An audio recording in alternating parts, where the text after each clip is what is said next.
Yes, very good morning. Very good evening, everyone. Yes, first, let me know now. Audio, video, everything is right. Just can you let me know fast? Last class, you know that last when we came live for only just to know everything is right or not, there was some difficulty. So, first, can you let me know today whether everything is okay or not? Audio, video, all the quality is okay or not?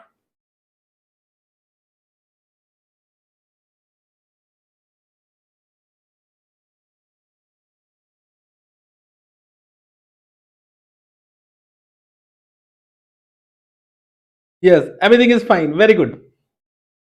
Now, as you all know that today we are going to start our Saaransh practice batch. Already I have informed you about my this batch. All the terms and conditions you all know. But then also I will take a few minutes to guide you about the batch so that anyone who is new must be aware about the batch. Okay. So this batch will be 100 to 120 hours batch. And it will be completely free on YouTube from 6 p.m. to 8:30 p.m. Means the batch will be live on YouTube for the entire batch, and you can access the live without paying any fee, without filling any form. Those who want to attend can attend, but the live batch will be only for 2.5 hours. Once the live session is completed, the video will be removed from the YouTube. First 5 days it will be in the YouTube so that anyone who join late maybe can cope up with the 5 days class. Okay, sir? Yes, sir. Now coming to the plan of the batch, what will be the schedule? What I am going to teach in this particular batch. So this batch will be a practice batch. From the name, I hope you have understood it is a practice batch. But can I say we can do practice only when the concept are gone through. If you have not gone through the concept, you will not be able to practice the entire sums. So what I will do first, I will go to the concept as per examination point of view. Then I will come to the questions. But concept will be only done so that you can recall all the concept. Are you able to understand? So we'll first go to the concept, then we'll come to the questions. Our main objective is question practice because in exam you will be given question and to link the question with the given concept. That is the criteria. What I have observed is in exam, even the questions are from ICS study material. In exam, the students are not able to link the question with the concept, and sometimes they will apply the wrong concept even though they have done the question n number of time. Here we are trying to identifying the mistake what you are doing in exam and then try to get a remedy about that. Got this point? Now as per the plan already I have informed you that this is the plan. You can see entire syllabus has been divided into 5 parts. All the chapters will be covered, whether it is a small chapter, whether it is a big chapter, whether it is important chapter, whether it is not important chapter, all the chapters will be covered. Nothing will be ignored, but it will be as per my plan, not as per your plan. I will start with the part 1, and you can see part 1 will be containing some chapters. Basically part 1 consists of all the asset related indias and liability related indias. So I will start with part 1. Once the part 1 is over, then I will go to part 2. Part 2, you can see there are only 3 chapters. Okay, and then part 3, then part 4, then part 5. And because the chapters need to be completed, the entire syllabus need to be completed in 100, or I will say maximum 120 hours, means I will not take more than 120 hours. So you can see I have also given the time requirement. So you can see for India's 2, I need to take 1 hour, and for India's 16, I will take 1.5 hours. So I will take 1.5 hours for India 60, minimum 1.5 hours, maximum 2.5 hours, because if I need to complete in 120 hours, I can take some more hours, then I will shift from 100 hours to 120 hours. If suppose I am not able to complete in the 100 hours, so of course I will take 120 hours to complete the entire syllabus. Okay sir. Now in this particular hours I will do the questions also. But which questions, sir, you will take which question? So I will take all the questions which are important questions. I will not take any question which you can do by own. I will not take any questions for which if the solution is given you can understand by own. I will take all the good question. The good question can be those questions which are related to concept also, and must do question from my point of view. So all that question has been given. You can see I have made one list also for the question which I will take in the class. These are the questions which are from my question bank. Suppose if I will say today I will take India 16. So under India 16, these are the questions which I will must do in the class. This is the minimum number of questions. I can take some more question to cover the concept, but not less than this. Correct? Suppose you ask me, sir, also do this question, then I will take that question also. So of course, you should also have the question number from my question bank. If you ask me, sir, please do that question also, I will take that question also in my batch. Okay? Means this is student oriented batch. Student oriented batch. Okay, these are from my point of view, but from my point of view all the questions will cover, but any extra question will be also considered. Chalega? Yes sir. So plan you understood. Coming to books, already I have provided a soft copy of my India Saaransh book and question bank. Download from my Telegram channel and or WhatsApp channel. The link of the channel is already with you. If you have not got the link, you can get the link from the description of this video. Okay sir. Yes sir. To download my books, take a printout. These books are going to be used in this practice Saaransh bag. However, if you want the hard book, means hard copy of this book, you need to purchase the book from my website. The link of the website also you will find in the description of this video. So this is only soft copy. Soft copy is available free to all the students. You are joining, you are not joining this batch, the books will be available to everyone. Now with this what I have done, because of course this is a Saaransh practice batch, so I will not be able to complete, I will not be able to take all the questions. But if you want a solution and whatever I do in my regular class, then you can take the printout of my class note that is also provided in my channel. So that will also help you.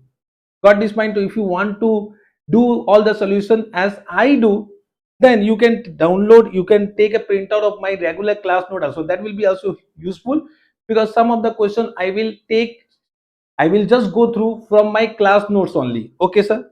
Duration already I have said. Now in the duration you can see I will teach you 2.5 hours every day. I will teach you 2.5 hours every day.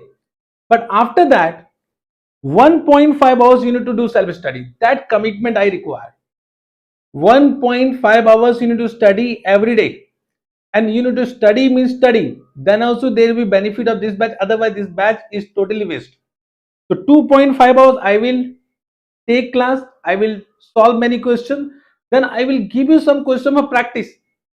For example, today if I have done India 16, after completion of the class I will just make sure that I have given some question for practice. That question need to be done by you in this 1.5 hours. Okay sir.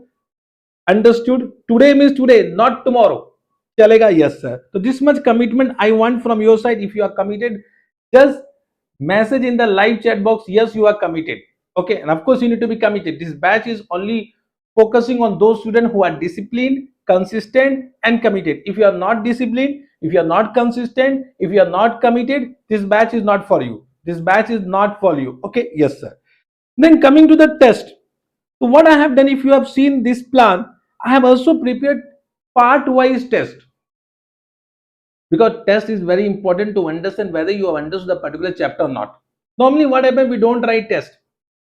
So if I will not give you the test, the objective of this total practice batch will be defeated.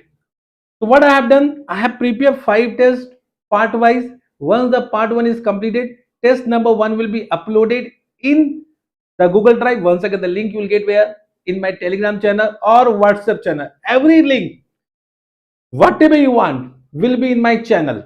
Okay, so you can just download the test number one, you can write down, and you need to do the self assessment for that. But if you want that test need to be evaluated by some expert, then for that, only for that reason, that is not compulsory, you need to pay rupees 499. Then our team, I have already appointed one expert evaluator. That person will check that test paper and will give that feedback, and any improvement required, that person will what guide you about that. Okay sir? Yes sir. To test, you have understood? Test, you have understood? Yes sir. Coming to mentorship, what I have seen that many student is also demanding mentorship, correct? So for that, I have one plan for you. Once again, if you want to join mentorship, because what happened, what I have seen, the student are not disciplined without mentor. And what is my opinion, for any successful person there is one mentor behind that person. When I started my teaching career, trust me, when I started my teaching career, I was without mentor. So my initial days I used to struggle a lot. Then one mentor came in my life, and in time my teaching style changed. Everyone require a mentor, whoever is the person, whoever, everyone require a mentor. Without mentor, success is थोड़ा सा postpone, correct? Yes sir. So if you want the details of mentorship, you need to message mentorship, means you know type mentorship in our free mentorship group. I hope you know about our free mentorship WhatsApp group. Already many students have joined it. If you have not joined it, the link is given in the description of this video. Join that mentorship group and just type their mentorship, you will get the details of that. No, there are many students who want me to change the time. Trust me, I can't change the time. The time will be from 6 p.m. to 8:30 p.m. After 8:30 p.m., I am not available. The time cannot be changed. The live session cannot be available in the YouTube due to content production. So don't ask me. Don't try to convince me. Once again, if you want recorded classes, but recorded classes will be available at a nominal fee. Trust me, it is a very nominal fee. Without books, if you want, the price is this 2,999. With books, so this price will be this. With book means with the hard copy of the books. Okay, sir. Once again, the last time I am saying, this batch is only for those students who are disciplined, who are consistent, and who are committed. If you are not disciplined, if you are not consistent, if you are not committed, this batch is not for you. So first, ask yourself, are you disciplined? Are you consistent? Are you committed? Then only join this batch. Otherwise, even though you are coming in the first day, second day, third day, I know you will not coming fourth day. I know you will not coming fourth day. Correct? So join from the first day if you are disciplined. And of course, you should be disciplined. You are going to write one of the most important exam in your life. I will say most important exam of your life. And this CA degree will give you everything in your life. So for that, you need to be disciplined, consistent, and committed. Okay. I want you all to write down this message in the live chat box right now. If you are disciplined, consistent, committed, write on these three words in the live chat box right now. Okay? Yes, sir. Now we are in a position to start our class. Are you all ready?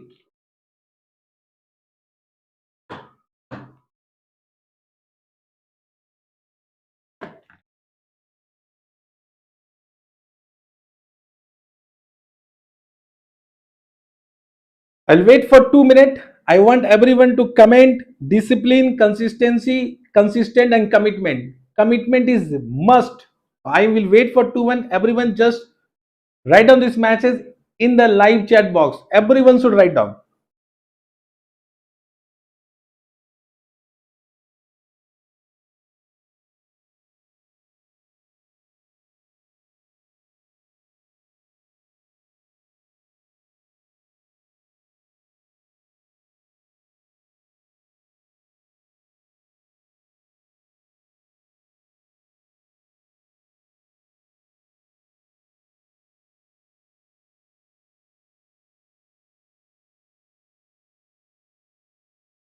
For really, I am very, very happy. Everyone is writing discipline, consistent commitment, but this should be for how many hours? For the not 100 hours. You should be disciplined, consistent, and committed till you become CA. Till you become CA. Trust me, if you are disciplined, if you are consistent, if you are committed, no one can stop you to become CA. No one, even God can't stop you to become CA. That is my word. Write down somewhere that even God can't stop you to become CA. Got this point? Now with this, we'll start our today's class. Now the first chapter which I am going to take in my practice test, practice batch is what? India 16. I always start any revision class with India 16. Therefore, I have chosen India 16. There is no particular point for that, but I always start with India 16. I hope already you have taken the printout of my India Saaransh book as well as question bank. Have you all taken the printout?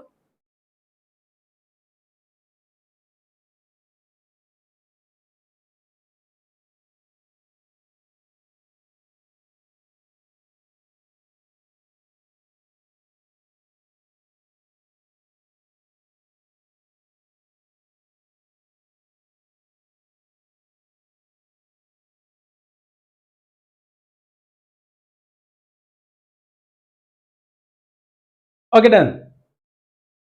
So let's start our FR Saaransh practice batch, and I wish you all the best for this particular batch.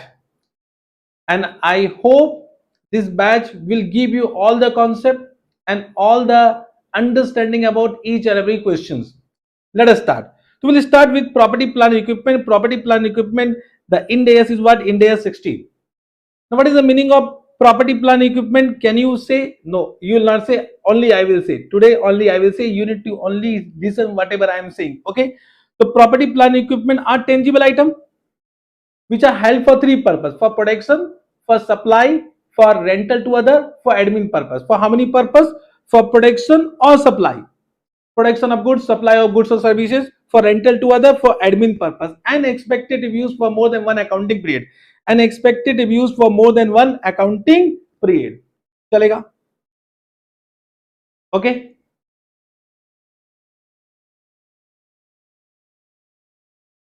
Yes, sir.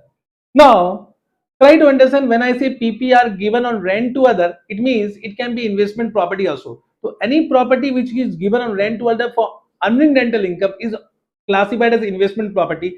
Therefore, investment property is not covered under India 16. However, any plant and equipment which are given on rent to other for earning rental income will be classified as property, plant, equipment that will be covered under India 16 only. Now, coming to treatment of spare part, standby equipment and service equipment. There is one doubt about whether they will be treated as PP or they are not PP. So what India 16 says that if it meet the definition of PP, then only we need to apply India 16 and they will be classified as property, plant and equipment. But if it does not meet the definition of PP, then it will be classified as inventory, and for that India 2 will be applicable, and in that case once you use such item, that will be charged to profit and loss account as an expense. So simple. If it meet the definition of PP, apply Ind AS 16. If it does not meet the definition of PP, don't apply Ind AS 16. Then classify it as inventory and apply Ind AS 2. This is the definition criteria.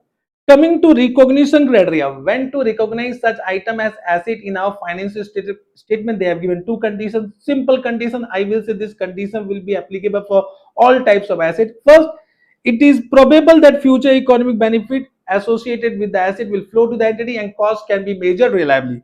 Can I say this particular point is not so much important, but MCQ type of question can be from this particular point. The first condition is what? Probable that future economic benefit will flow to the entity and cost can be measured reliably. Correct. Once recognition criteria is satisfied, we'll do initial recognition. Under initial recognition, we'll go for initial measurement, and initial measurement is done at cost price or fair value, whichever is higher. Am I right? Initial measurement will be done at cost price or fair value. Can you see me? Initial measurement is always done at cost price, not at fair value. Initial measurement is done only at cost price. So what do you mean by cost price? So what do you mean by cost price? Cost price means cash price equivalent. So what is the meaning of cash price equivalent? India 16 has given two circumstances. India 16 says that when the payment is not deferred beyond normal credit period, when the payment is not deferred beyond normal credit period, means it is not deferred by normal credit period. Got this point? Means there is no late payment. payment is received within credit period, then in that case the cost price will be equal to cash and cash equivalent paid. Whatever amount you have paid, that become the cost price. But if the payment is deferred beyond normal credit period, if the normal credit period is 30 days but the credit period allowed is 1 year, in that case the cost price will be equal to present value of all future payment. Present value of all future payment, it means we need to find out present value of all future payment, or in that case that will be always equal to purchase price at normal credit terms. So whatever purchase price at normal credit terms, that will be nothing but equal to present value of all future payment. Correct? Yes, sir. So in exam, either they can give you either they can give you future payment, you need to find out present value by using discount rate, or sometimes they might not give you discount rate. In that case you need to find out what is the purchase price at normal credit term. What is the meaning of purchase price at normal credit term? It is nothing but invoice price minus trade discount rebate plus any non-refundable duties and taxes. So what is the meaning of purchase price? Purchase price means invoice price minus trade discount rebate plus any non-refundable duties and taxes, got this point? Yes, sir. In this case, of course, when you use present value, you need to find out interest. Interest will be equal to future payment minus present value of future payment. So of course interest will be there. Interest will be equal to all future payment minus present value of all future payment. That will be recognized as an expense over the period of credit. Correct? Understood? Yes, sir. Unless until it is covered under India's 2023. If it is covered under India's 23 borrowing cost, then it can be capitalized if it fulfills the condition of that particular India's. Okay, sir. But normally question will remain silent. If question is silent, interest expense will be charged to PL account as an expense. Let us take one simple example. An entity acquired a plant for rupees 20 lakh. For how much? 20 lakh. Okay. Understood? On 2 year interest free credit, just try to understand, 2 year cannot be interest free. This is as per contract, and we never do accounting as per contract, we do accounting as per substance of a form. So this is only a lollipop.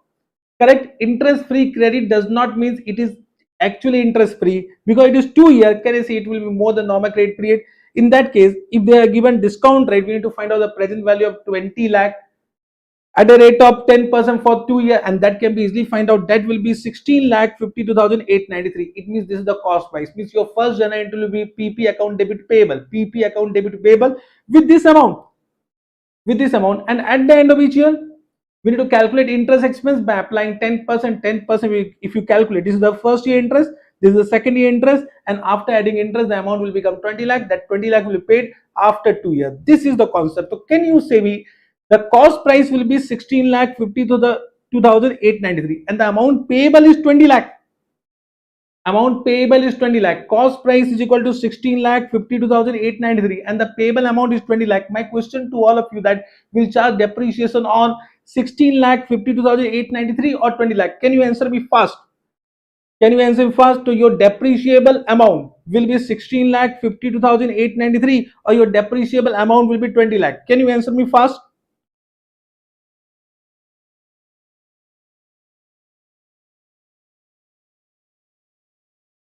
Everyone. Very good. So of course depreciable amount will be also 16 lakh 52,893. So that will be done as per the useful life, whatever is given in the question. Okay, sir. Now whatever cost price you are calculating, for that we need to find out what are included and what are not included in the cost price. So what are included in the cost price? They have given three elements of cost price. First element is purchase price. Purchase price, already I have informed you, purchase price is nothing but invoice price less trade discount rebate plus non-refundable duties and taxes. So whenever I say purchase price means invoice price minus trade discount rebate plus non-refundable duties and taxes. It will not reduce by cash discount. Cash discount will be never deducted. Cash discount when received, that will be transferred to profit and loss account. Cash discount and settlement discount are same. Okay, sir? Yes, sir. Non-refundable duties and taxes, if question is silent. From examination point of view, as per ICA solution, always assume that it is non-refundable. Means if the GST question is silent, assume it is non-refundable and add it. Okay. So whenever question is silent, assume duties and taxes are non-refundable. Chalega. Now coming to directly attributable cost, that is the second element of cost. What is the meaning of directly attributable cost? Any cost which will be incurred only when such asset is acquired or constructed, that become directly attributable cost. Means any cost which will be incurred even though such asset is not constructed, not acquired, that is not directly attributable cost. Means any ongoing expenditure will not be a part of directly attributable cost. Chalega? Yes. So these are the incremental costs which will be incurred only when the asset is acquired or constructed. So all the directly attributable costs will be capitalized. Examples of directly attributable costs, of course, very simple. It will include installation expense, transportation expense, assembly expense, site preparation expense. All such type of expense will be included. It will also include one very special type of cost which is known as cost of testing. So any cost of testing which is performed to know whether the asset is performing in good condition or not will be also capitalized. And during the testing period, if some goods are produced, sale proceed of that goods will be deducted from the testing cost and the net amount will be capitalized. Net amount will be capitalized. It means your testing cost is how much? 1 lakh, and the sale proceed of good produced during the testing period is 10,000. So how much you will capitalize? You will capitalize 90,000. How much you will capitalize? 90,000 you capitalize. Understood this point? Let me ask you one question. If suppose the testing cost is 1 lakh, 1 lakh, and 1 lakh 10,000 is the sale proceed from the produce which is produced during that particular period. Now how much will be capitalized? Understood? This is a question from my side. If the testing cost is 1 lakh and the sale proceed of the good produced during the testing period is 1 lakh 10,000, how much will be capitalized? Can you answer me fast? Bolo. This is very simple. I am asking about this. 1 lakh is the testing cost, but the sale proceed of the goods produced during the testing period is 1 lakh 10,000. Quite possible. It is practically possible. In that case, how much will be capitalized? Very good. We'll deduct 10,000 from the cost price of PP. In this, when I say capitalize, just try to understand. When I say capitalize, the expense will be added and income will be deducted. So capitalize does not mean only expense are capitalized. Income can be also capitalized. So when I say capitalized, expense will be added and any gain will be deducted. Any gain will be deducted. So in this case, the 10,000 will be deducted from the cost price of PV. This has been given as a clarification under Ind AS 16. Okay, sir? Yes, sir. Then the last element is initial estimated cost. Initial estimated cost of dismantling, removing the item or restoring the site where it has been located. This is known as DRSL. DRSL means decommissioning, restoration, similar liability. So any decommissioning, restoration and similar liability will be also capitalized if the obligation of such liability was incurred at a time when the PP was acquired or at a time during the useful life of that asset. Are you getting? So what Ind AS 16 says, the DRSL, the obligation has been incurred when the item was acquired or during the period when the item used, then such amount of liability will be capitalized to the cost price of PP. Now liability, DRSL is actually created as per Ind AS 37. Ind AS 37 is related to provision. Means can I say we need to create provision as per the requirement of Ind AS 37, and as per Ind AS 37 all previous provision will be measured at present value of future expenditure. It means can I say we need to first find out present value of future expenditure of dismantling, restoration or removing the item. That amount will be capitalized to the cost price of PP. It means what will be our journal entry? Journal entry will be PP account debit to provision. PP account debit to provision. So whatever you are capitalizing, that is as per Ind AS 16. Whatever you are capitalizing, that is as per Ind AS 16, and whatever provision is created, that is as per Ind AS 37. So provision is created as per Ind AS 37, and whatever you are capitalizing, that is as per Ind AS 16. Means can I say in provision you will apply Ind AS 37, in PP will apply Ind AS 16. But in this case, first we need to apply Ind AS 37 for creation of provision, and Ind AS 37 says that amount will be measured by using the present value of all future expenditure. Okay, sir, and that amount will be capitalized. However, if the obligation has not been incurred, obligation can be legal obligation or it can be constructive obligation also. If there is no obligation, then there is no need to capitalize, there is no need to create provision. In that case, no need to capitalize because we will not create any provision as per the requirement of Ind AS 37. Chalega. Let me take one example. On 1/4/2017, a PP was acquired 50 lakh subject to a trade discount of 10% and GST of 18%. It means 50 lakh minus 10%, it will be 5 lakh. So 45 lakh will be after trade discount and GST is 80%. Credit of GST is not available. We'll add GST. GST will be 8 lakh 10,000. So 18% will be of which amount? 45 lakh. This will be equal to purchase price. The purchase price will be 53 lakh 10,000. Purchase price will be 53 lakh 10,000. In this, other directly attributable cost will be added. You can see 5 lakh has been added, and useful life of PP is 5 years as per applicable law. So there is a legal obligation as per applicable law. There is a legal obligation. Even though question is silent, we'll assume there is a legal obligation or constructive obligation. Question is silent, assume there is a legal obligation or constructive obligation. PP need to dismantle at the end of useful life. They have given 6 lakh is the future expenditure that will be incurred after 5 years and 10% discount rate. Of course, you can find out the discounting factor. You can find out present value, and present value will be equal to 3,72,540. The sum total of these plus this will be the amount of cost price. Amount of cost price. Okay, sir. Chalega. Got this point? Yes, sir. So very simple example. This is one very special point from which I am expecting some multiple choice question. Multiple choice question can be asked in exam. What they are saying, an entity applies in days 2. In days 2, not in days 16. So if an entity apply in days 2 to the cost of obligation for dismantling, etc., etc. Correct now. When what they are saying, when this expenditure incurred during a particular period as a consequences of having used the item to produce the inventory during that period. Means suppose such expenses will be incurred during the period in which you are producing some inventory. So actually this become the cost price of inventory. Then whatever provision you are creating, that will be added to the cost price of inventory. So in that case, Ind AS 16 will not be applicable, Ind AS 2 will be applicable. Then your journal entry will be what? Inventory account debit to provision. Inventory account debit to provision. Special point can be used for MCQ type of question, multiple choice question. Okay, sir? Yes, sir.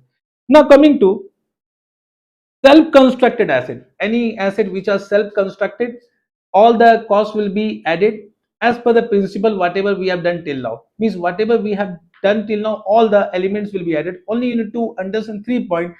Any abnormal loss during the construction period will be excluded.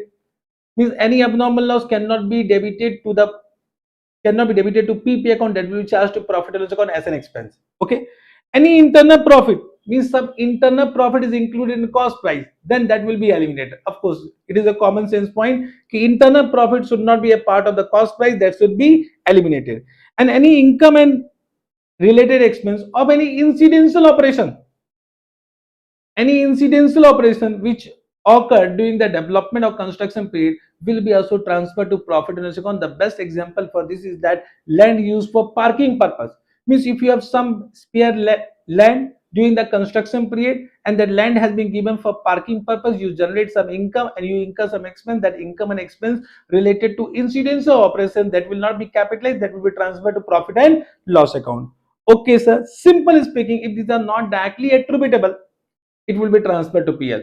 If these are directly attributable, it should be capitalized. Okay, sir. Yes, sir. I will ask you one example. Suppose you purchase old building and you have done demolition of old building because you want to do construction of new building. Now, whatever demolition cost and the surplus which you have realized from the sale of scrap material, whether it will be capitalized or transferred to PL account, you only say. Means old building demolished, demolition cost, and surplus generated from the sale of scrap material, whether it will be capitalized or it will be transferred to profit and loss account, you only say. Yes or no? Everyone answer this. It will be capitalized or transferred to profit and loss account.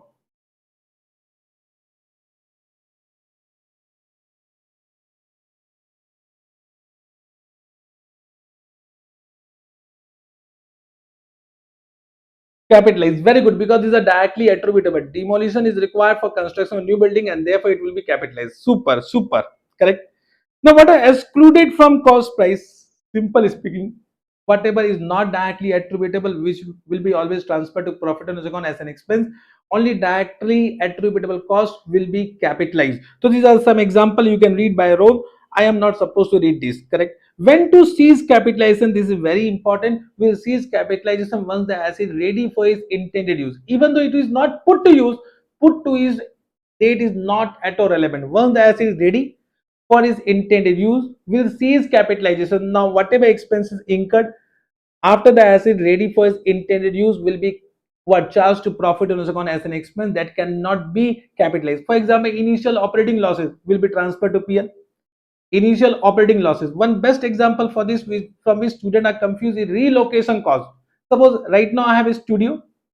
So can I say I have already constructed my studio? Now I want to relocate my studio from one place to another place. We need to incur some relocation cost. So this relocation cost will be capitalized or charged to PL account. It will be charged to PL account because the asset were already ready for use.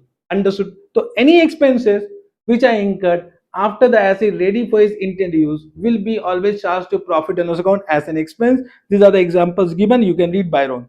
Borrowing cost will be capitalized but subject to Ind AS 23 coming soon, and government grant may be deducted from the cost price of PP but as per the requirement of Ind AS 20 coming soon.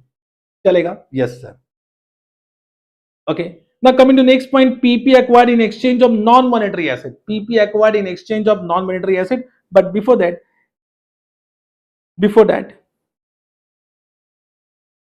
I just want to ask you something. Are you able to follow me? Whether speed is okay or not? Can you help me out? Or I need to increase speed or I need to decrease speed? Just because this is very small chapter, simple chapter we started. So I need to understand whether speed is okay or I need to increase the speed or decrease the speed. Can you help me out? Means are you all able to follow me?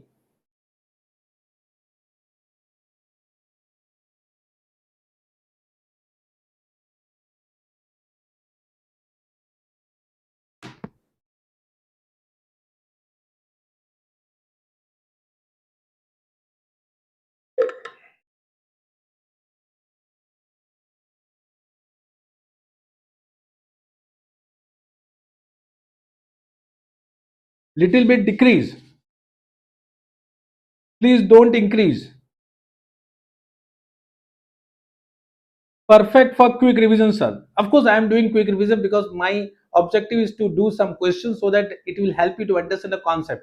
Because in exam, concept is okay. Concept you can revise by your own, but question solving is must. Because in exam, questions will be given, and I have understood that students are not able to apply the concept in that because you are not practicing a number of questions.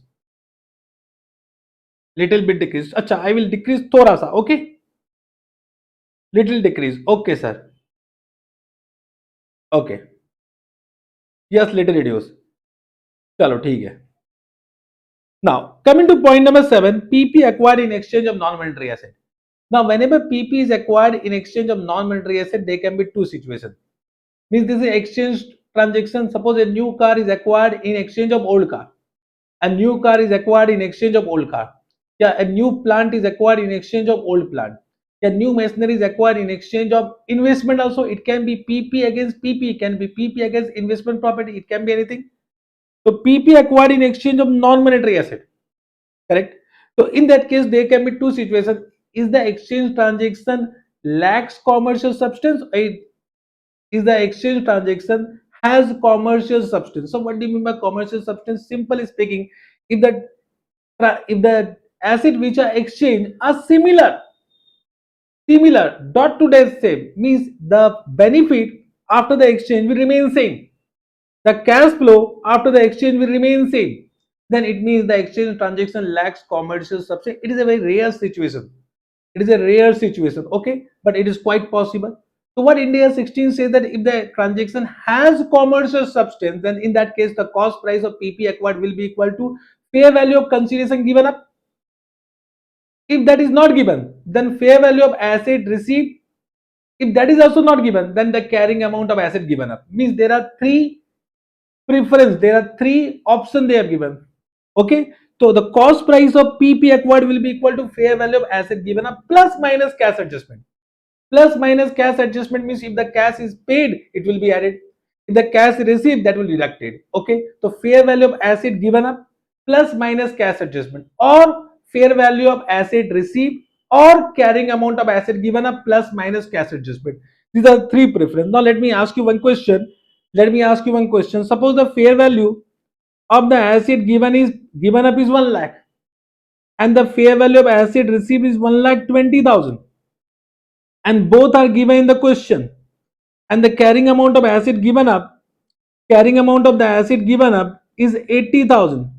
Carrying amount of the asset given up is 80,000. Let me ask you one question. What is the cost price of PP acquired? What is the cost price of PP acquired? Everyone. What is the cost price of PP acquired?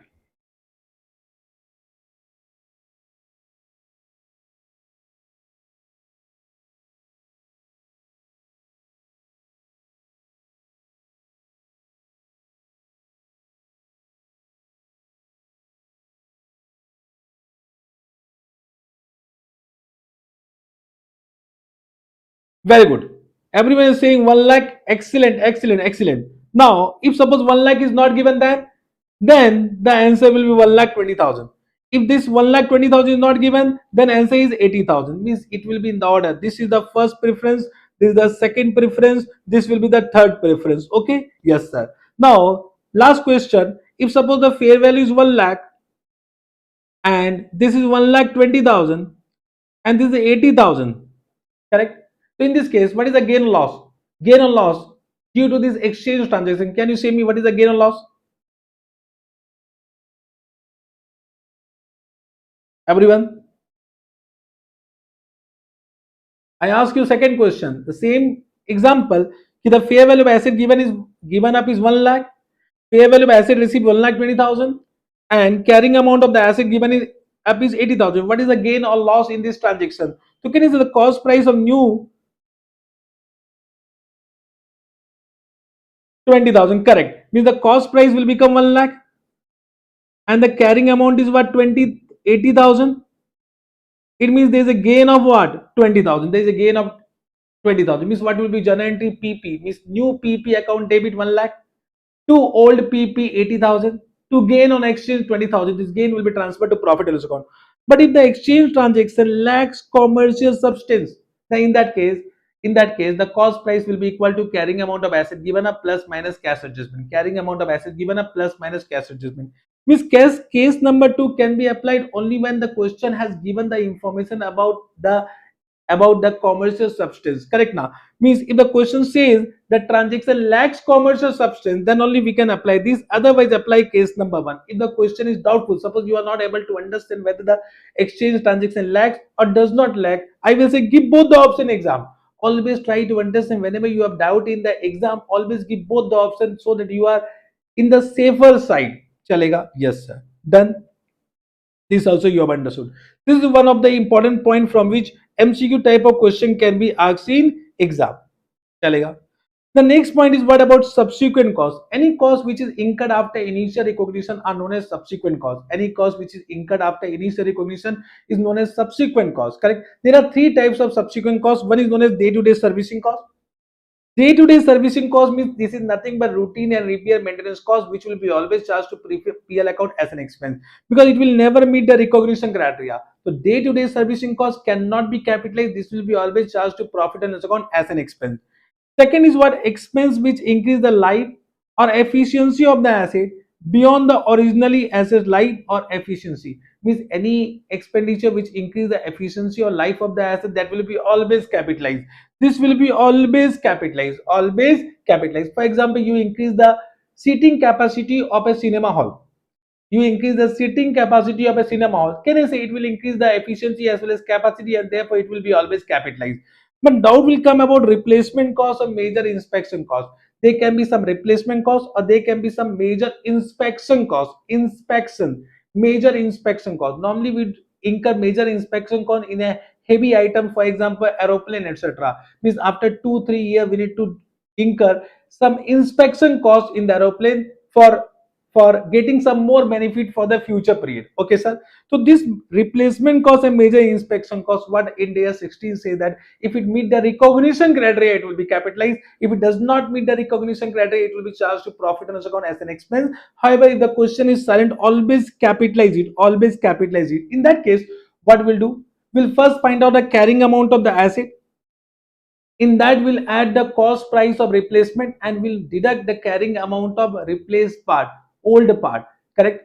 So carrying amount of the asset, correct, plus cost price of new component and minus carrying amount of old component, whatever has been replaced. This will be the carrying amount, revised carrying amount.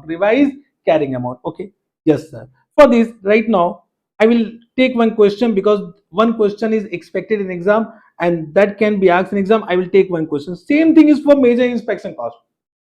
Same thing is for major inspection cost. Come to one question, everyone. Come to question number 8. Come to question number 8. This. MS Limited has acquired a heavy machinery at a cost of 1 crore with a no breakdown of component part. The estimated useful life is 10 years. At the end of 6 years, one of the major components, the turbine, require replacement as further maintenance is uneconomical. It means after 6 years, one of the major component, turbine, require replacement. The remainder of machine is perfect and is expected to last for the next 4 years. Of course, after 10 years, if 6 years is expired, so 4 years left. The cost of new turbine is 45 lakh. The discount rate is assumed to be 5%. You can see in this question they have not given the cost price of turbine when it was acquired. Means they have given the cost price of the entire machinery, but can I say at this point of time we should know what is the cost price of turbine and what is the cost price of balance part. That is not known. If that is known, of course, can I say you can find out a carrying amount of turbine, but that is not given. In that case, this rate of discount will be used to find out the cost price of old turbine by taking the reference of cost price of new turbine at the end of 6 years. So at the end of 6 years, how much you have incurred to purchase the new turbine, that is 45 lakh, and if you discount it for 6 years by taking 5%, can I say you can find out the cost price of old plant, old turbine. That is an indication. So that will become the cost price of old turbine. Of course, you can find out to 45 lakh. You can see 45 lakh discounted back 6 years, that will be 33 lakh 57,900. 33 lakh 57,900. And can I see if you calculate depreciation on this for 6 years, so you'll find out a carrying amount of old turbine. So of course you can find out depreciation. You can see original cost is 33 lakh 57,900 as reduced by the accumulated depreciation for the past 6 years. That is this. So this minus this will be the carrying amount. This become the carrying amount. So what will be now your answer? So 1 lakh, this is sorry, 1 crore minus 60 lakh is the total accumulated depreciation. So it becomes 40 lakh. So in 40 lakh, you will add 45 lakh and you will minus how much? Minus 13 lakh 43,160. And this become the carrying amount after replacement. This become the carrying amount after replacement. This can be one possible question either in MCQs or in descriptive part. Can be asked in exam. Okay. Chalega? Yes, sir. One very good question. One more question has been given about inspection cost. Inspection cost. This question. Flywing Airways Limited is a company which manufactures aircraft part and engine and sell them to the large multinational company like Boeing and Airbus Industries. Correct. On 1st April 2001, the company began the construction of new production line in its aircraft part manufacturing set. Okay. Yes, sir. The cost relating to the production line are as follow. Details. The cost of basic material, lease price, less trade discount. Can I say this will be capitalized? Recoverable goods and service tax incurred not included in the purchase cost. So recoverable, it will not be capitalized. Employee cost of the construction staff for 3 months on 30th June. This is dangerous because they are given 3 months. So it means we need to find out what is the construction period that can be less than 3 months. So be careful. It will be capitalized, but can I say according to the month? According to the month.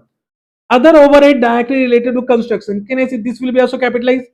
Payment to external advisor relating to construction. Can I say this will be also capitalized? Expected dismantling and restoration cost. Of course, it will be capitalized, but at present value. At present value. Okay, sir. Done. Additional cost. The construction staff was engaged in the production line which took 2 months to make ready for use and was brought into use on 31st May. Which on 31st May it was ready as well as put to use. Therefore, on this date will cease capitalization. It means this will be taken for 2 months only to 1200 into 2 by 3. It means can I say only 800 will be capitalized and 400 will be charged to profit and loss account as an expense? Yes, sir. The other overhead were incurred in 2 month period. Well, this overhead has been incurred for 2 months. It will be entirely capitalized. But they include an abnormal cost of 3 lakh caused by major electrical fault. Took out of 900. 300 is abnormal loss which will be charged to profit and loss account as an expense. So 600 will be capitalized. 600 will be capitalized. The production line is expected to have a useful economic life of 8 years. 8 years is the economic life. So 8 year will start from which date? 8 year will start from 1st April. Try to respond whatever I'm asking. Will start from 1st April or 31st May? Will start from 1st April or 31st May? You will answer. 8 year will start from 1st April or 31st May. Everyone.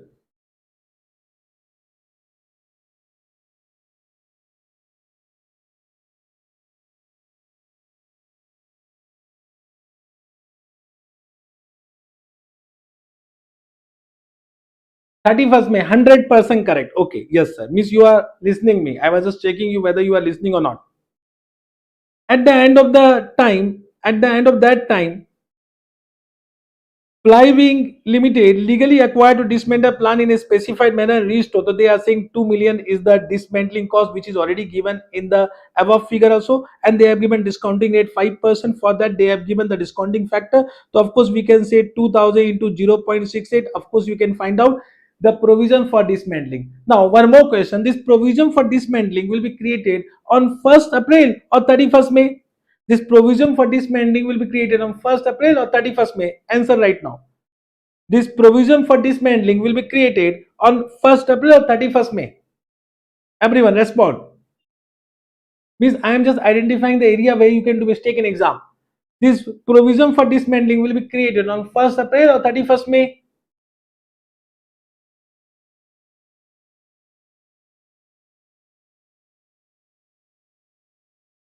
Now I got it.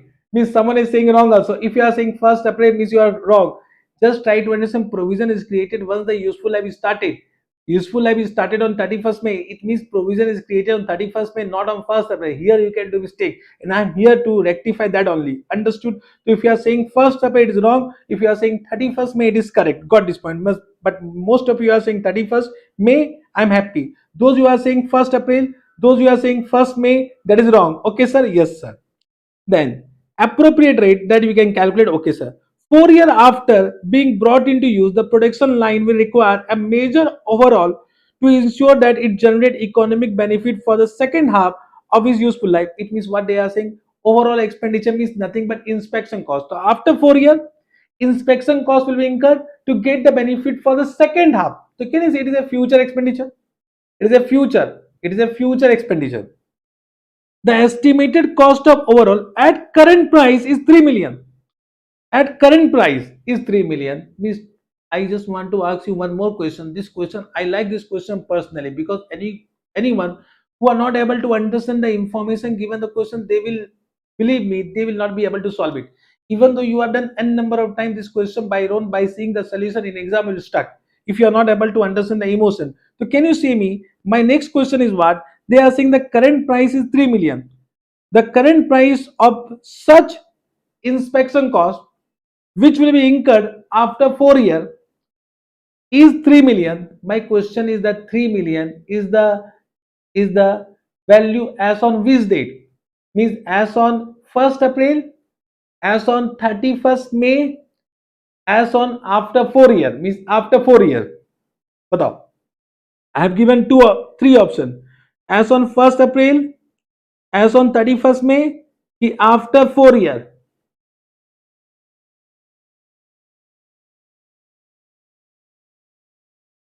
Everyone fast. Very good, excellent. Now you are saying correctly. So this is the current price. It means this is the present value of future inspection cost. This is the present value of future inspection cost. Present value of future inspection cost. Okay, sir. Very good. So this is the present value they have given. It is as simple as in the last question they have given 45 lakh and 45 lakh. From 45 lakh we calculated the present value of old turbine. In this question they have already given the present value of future inspection cost. That is the only difference. In this the present value is given. In the last question the present value was supposed to calculate. Okay, sir. Yes, sir. Those who are saying after 4 years it is 100% wrong. Are you able to follow me? Have you understood what I am saying? Yes, sir. The company computed depreciation charge on a monthly basis. No impairment of the plant has occurred. Analyze the accounting principle. In this, what we'll do? Here is the first you can find out. This is very simple. This you can find out. This is the cost price of property plant equipment on 31st May. On 31st May. Now what India 16 says that this is the cost price inclusive of inspection cost. Means some inspection will be done initially only. Now try to understand, if you are doing some construction before it is ready without inspection, will you use it? Never. Can you say inspection cost will be incurred, and that inspection cost will give benefit for the first half, first 4 year. Are you able to understand? So what India 16 want to say that this 13,260 is inclusive of inspection cost, but for that cost cannot be identified. For that purpose, what we'll do, we'll estimate the future inspection cost. I will take the present value of that. That will become the estimated inspection cost, which will be included in this. Means, can I say in this way, 3 million means 3,000 is inclusive of this. So 10,260 is the other cost for which the useful life is 8 year, and for 3,000 the useful life is 4 year. First 4 year, not the last 4 year. It is the 4 year. Understood? Are you able to follow me? Are you able to follow me? This much. This is very interesting point, and this is super expected question from examination point of view. Super expected question, already asked in exam, but once again it will ask. Most of the student will not be able to do it if you are not able to understand the emotions. Try to understand. If you are not able to understand emotions, you will get motions in exam. So you need to understand emotions of the question. Have you understood this point? Just can you help me out? Yes sir, so that I can proceed.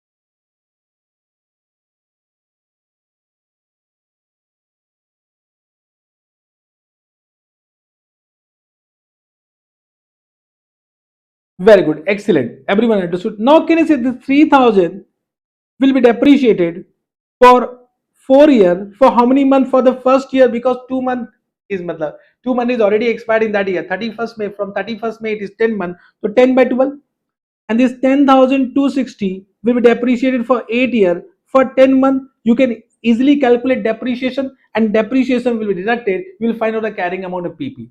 Correct? Yes sir. There's one more point, because you have created provision you have created how much? 1360, and as per India's 37, this is the amount of what? Provision. As per India's 37th is the amount of provision in which will add interest every year. So can you say in this interest will be added and the carrying amount will change? This is known as unwinding of provisional amount. Unwinding of provisional amount. What is the rate of discount? 5% for 10 by 12. This will be the interest cost which will be added to the amount of provision, and you can find out the carrying amount of provision, and this interest cost will be also charged to PL account as an expense. This is the entire explanation of this particular question. I hope you have understood. Can we proceed? Can we proceed? Yes sir, we can proceed. Okay, sir. Coming to the chapter. So these two note I have completed. Note number A and B is very, very important. Question number 8 was for note number A. Question number 9 was for note number B. Already one question have been asked in exam from note number B. Then coming to subsequent recognition. Subsequent recognition means recognition at each reporting date. Entity means India 16 has given two options: cost model as well as revaluation model. Cost model means what? We can find out carrying amount taking cost price less accumulated depreciation, less accumulated impairment loss. That will be the carrying amount. Impairment loss is as per the requirement of India's 36, but depreciation is calculated as per the requirement of India's 16. Similarly, under revaluation model, we'll first find out fair value on revaluation date. Fair value is measured as per the requirement of India's 113. Means in this chapter, fair will be given the question, nothing to worry. Just try to understand fair value and fair value less cost to sale are two different terms. Revaluation is done at fair value, not at fair value less cost to sale, not at NRV. NRV is different, fair value is different, fair value less cost to sale is different. So we want fair value for revaluation model. We want fair value for revaluation model. Understood? So fair value on revaluation date, less subsequent accumulated depreciation, less subsequent impairment loss, less subsequent impairment loss. This become the carrying amount. It means, can I say, any asset for which revaluation model is opted, they will be also tested for impairment as per the requirement of India's 36. Means revalued asset will be also tested for impairment as per the requirement of Indian statistics. Okay, sir. Yes, sir. Now, this option is available class wise, not item wise. Means if there is one class land, so all the item of land in that class, if revaluation model is opted, we need to go for revaluation model. Okay, sir. Yes, sir.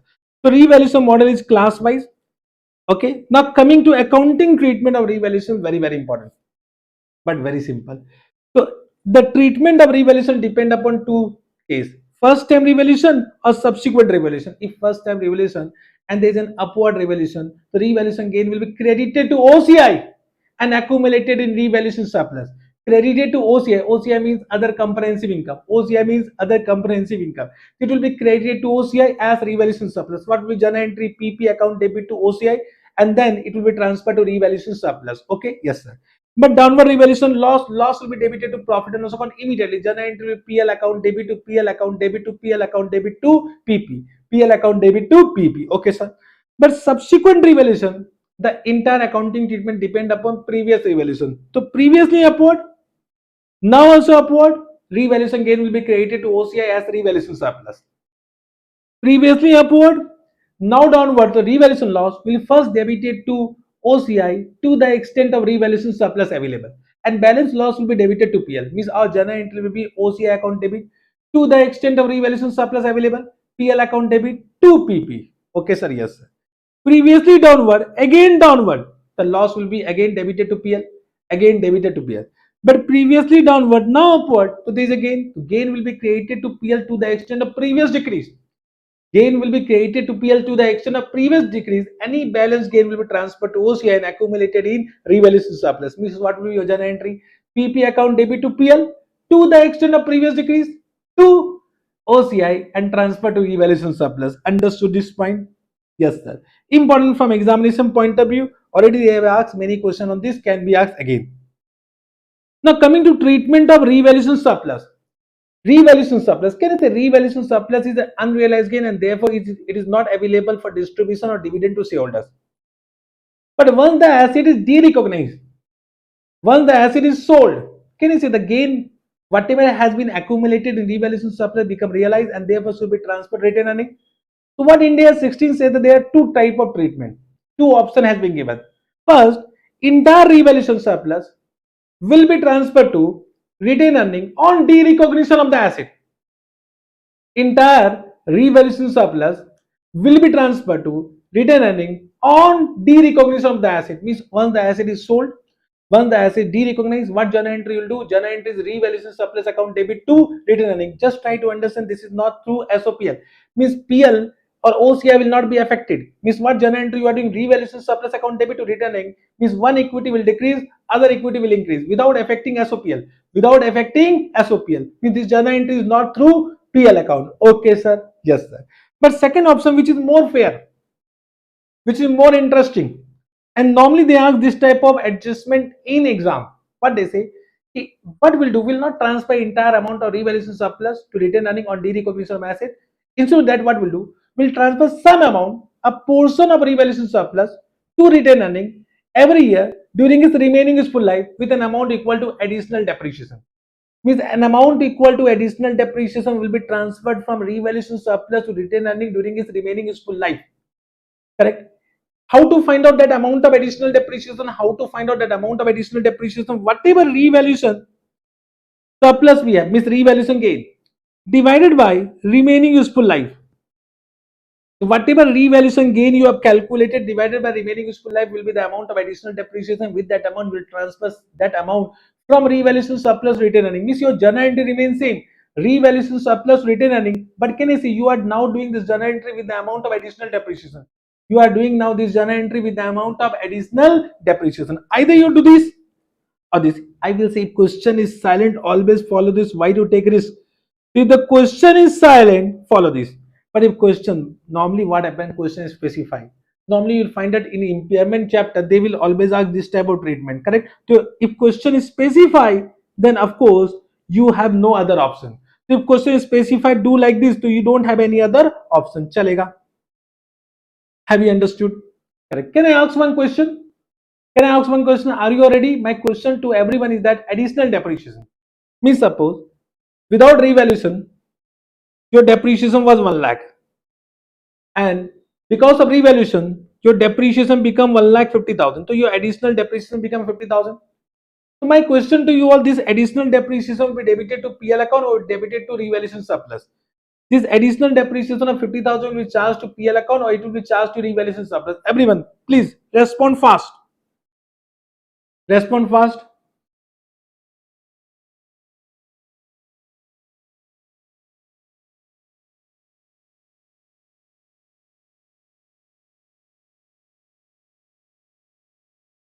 Okay, I will not use red. Okay, bolo. Everyone, it will be transferred to PL or revaluation surplus. Everyone saying PL. Thank you very much. All are correct. Means additional depreciation will never be transferred to revaluation surplus. It will be always debited to PL account. 100% correct. Means I am happy that you are able to understand whatever I am saying. Correct. Point number 5. Super good question. What I will do, I will take one question directly because now I am expecting one question from this. Already a question have been asked. Come to question number 3. Come to question number 3. Question number 3. Directly with the question number 3, I will explain. Because if I will explain, you will not be able to understand. Come to question 3. Jupiter Limited has an item of plant with an initial cost of 1 lakh. At the date of revaluation, accumulated depreciation was 50,000. The fair value of asset by reference to transaction in similar asset is assessed to be 65,000. Find out the entry to be passed for the revaluation. It is revaluation of PP. Means what is given? What is given? You can see what is the carrying amount given. What is the gross book value? 1 lakh minus 55,000. 1 lakh minus 55,000. So 1 lakh minus 55,000. It becomes 45,000. And what is the fair value? Fair value is given how much? 65,000. So what is the fair value? 65,000. So what is the revaluation gain? Revaluation gain. So this is the cost price. This is the accumulated depreciation. This is the carrying amount. This is the fair value. This is the revaluation gain. So there are two techniques for journal entry. First journal technique which will be used whenever the question is silent. Normally, if the question is silent, you will use always technique 1. In that case, whatever past accumulated depreciation will be eliminated. We will eliminate this. I will pass one journal entry accumulated depreciation account debit to PP 55,000. Then you'll pass one more journal entry for revaluation gain, that is PP account debit to OCI, and that will be accumulated in revaluation surplus, that is 20,000. That is 20,000. Means what actually happened with this journal entry? You can see we have one gross book value and minus accumulated depreciation. This is known as net book value. So gross book value initially was 1 lakh. From that, first we have deducted minus 55,000, correct? And then we have added what? 20,000. So how much it become? 1 lakh. 1 lakh minus 55,000 plus 20,000. It becomes 65,000. Accumulated depreciation initially was 55,000. How much you have eliminated? 55,000. This become nil, and the carrying amount becomes 65,000, which is equal to fair value. So carrying amount becomes 65,000, which is equal to what? Fair value. This is the one presentation, correct? But in this case, there is one, I will say, limitation of this particular accounting. You can see one used asset has no depreciation, and therefore we say that this presentation is not fair, and therefore India session has given technique number 2. Technique number 2 has been given. Have you understood this technique? Whenever question is silent, I will say always use this technique, correct? Yes, sir. The technique number 2 is what? In that case, we'll find out a surplus percentage. Surplus percentage, okay, means it was, just try to understand, the carrying amount was 45,000, was increased by 20,000, was increased by 20,000, correct?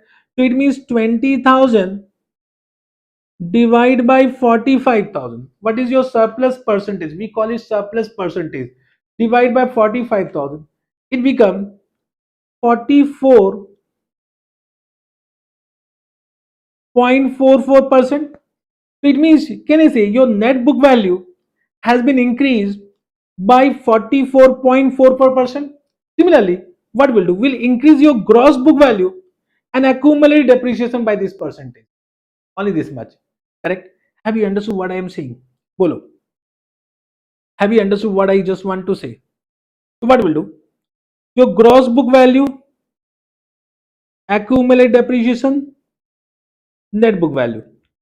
Initially it was 1 lakh, it was 55,000, this was 45,000. So you increase your net book value by 20,000, it becomes 65,000. In this case, what India 16 say that your gross book value and accumulated depreciation will be restated proportionately. So you will increase this to by 44.44%. So this will be 1 lakh into 44.44% means it will be 44444 and 55,000 into 44.444%. This will be 24,444. Understood? So this will become 1,44,444 and this will be 55,000 plus 24,444. This will become 79,444. Understood? Means you need to increase your PP by how much? PP will increase by 44,444 and your accumulated depreciation will increase by 24,444.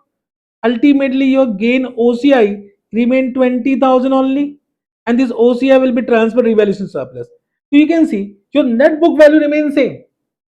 Even though you are using technique 1 or technique 2, your net book value remains same, means the total of balance sheet will remain same. Only the gross book value and accumulated depreciation change, but the total of balance sheet remains same. This becomes technique 2, which is more fair, but this can be used only when specified in the question. If they ask only journal entry of revaluation, suppose the similar question is asked, they ask journal entry of revaluation, so both the technique need to be given. Both the technique need to be given. If you are giving only one technique, they will deduct marks. So in that case, you need to write both the technique. Okay, sir. चलेगा. Have you understood? Bolo. Important point. Have you understood this point? Can you respond fast? If you understood, I will proceed further. The adjustment of carrying amount of asset due to revaluation, I have explained that. With this, revaluation point is over. Revaluation point is over. Coming to depreciation. Depreciation.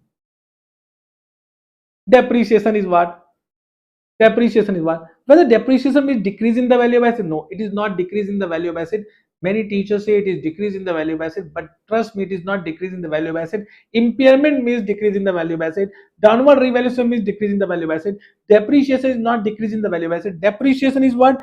Allocation of depreciable amount of asset during its useful life. Correct?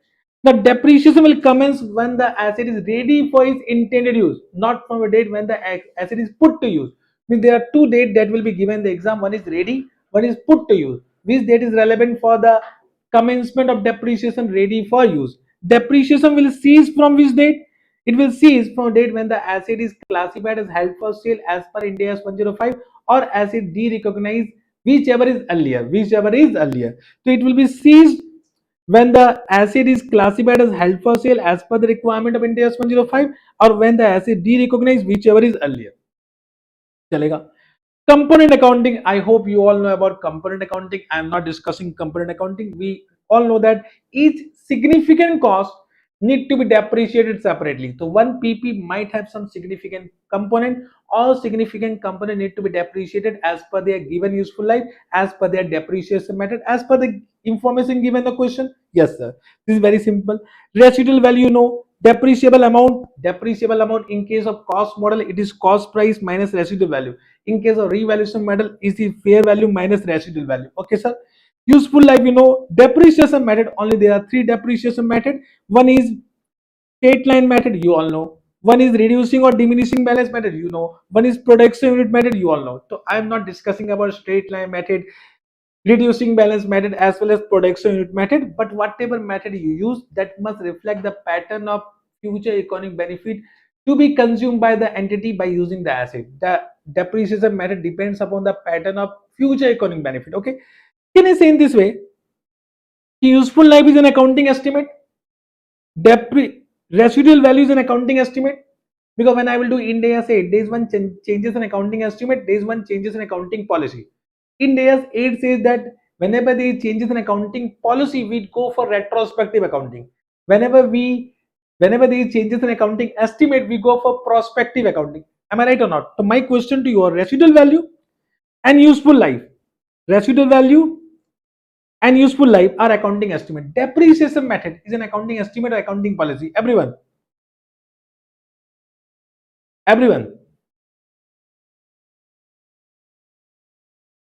Depreciation method. Depreciation method is an accounting policy or accounting estimate. Fast.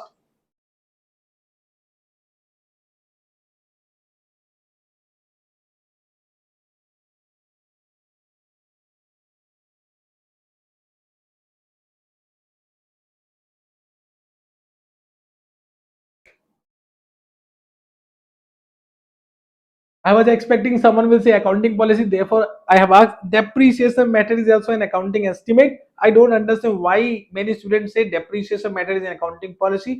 Depreciation method is based on expected future economic benefit. Therefore, it is also an accounting estimate. Therefore, whenever there is changes in depreciation method, we go for prospective accounting. Not will not go for retrospective accounting. Okay, sir. Yes, sir. Chalega. Changes in useful life, residual value, depreciation method. That only I have said. Whenever there is changes in all these things at the end of each financial year, then accounting will be done as per changes in accounting estimate as per the requirement of Ind AS 8. Okay, so this will be changes in accounting estimate. चलेगा. Yes, sir. Land and building, one simple word, land and building are two different assets. Therefore, land and building, even though you purchase together, land is not a depreciable asset, building is a depreciable asset. Building need to be depreciated as per their own life. Land is not a depreciable asset because it has indefinite life, will not charge any depreciation on land. Coming to impairment loss will be calculated as per the requirement of Ind AS 36. We'll discuss impairment loss under Ind AS 36. Derecognition, coming to derecognition, any asset, any PP will be derecognized under two circumstances. First, on disposal of the asset, on sale of the asset, or when no future economic benefit is expected from it. When there is no future economic benefit, derecognize it. So either A or B. And the date of disposal of an item of PP is the date when the buyer obtained control of the asset. Means once the control is transferred to buyer, will de-recognize the asset. Will de-recognize the asset? Yes, sir. How to calculate gain or loss on de-recognition? Gain or loss, will apply this formula. First, we'll find out the sale proceed. From that, deduct cost of disposal. Cost of disposal are the incremental cost which will be incurred on disposal of asset. Means any commission expense, any brokerage expense, correct? Now these are any legal fees, whatever. So cost of disposal, this become net sale proceed. From net sale proceed we deduct the carrying amount of the asset sold. Carrying amount of the asset sold you can find out either under revaluation model or cost model, and this will be the gain or loss. My question to you all, if suppose the asset is revalued and there is some revaluation loss, so this loss on sale will be transferred to, will be adjusted with revaluation surplus, or will be transferred to PL.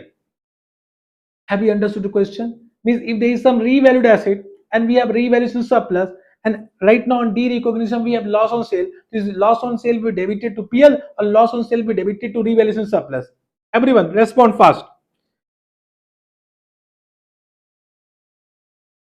Fast.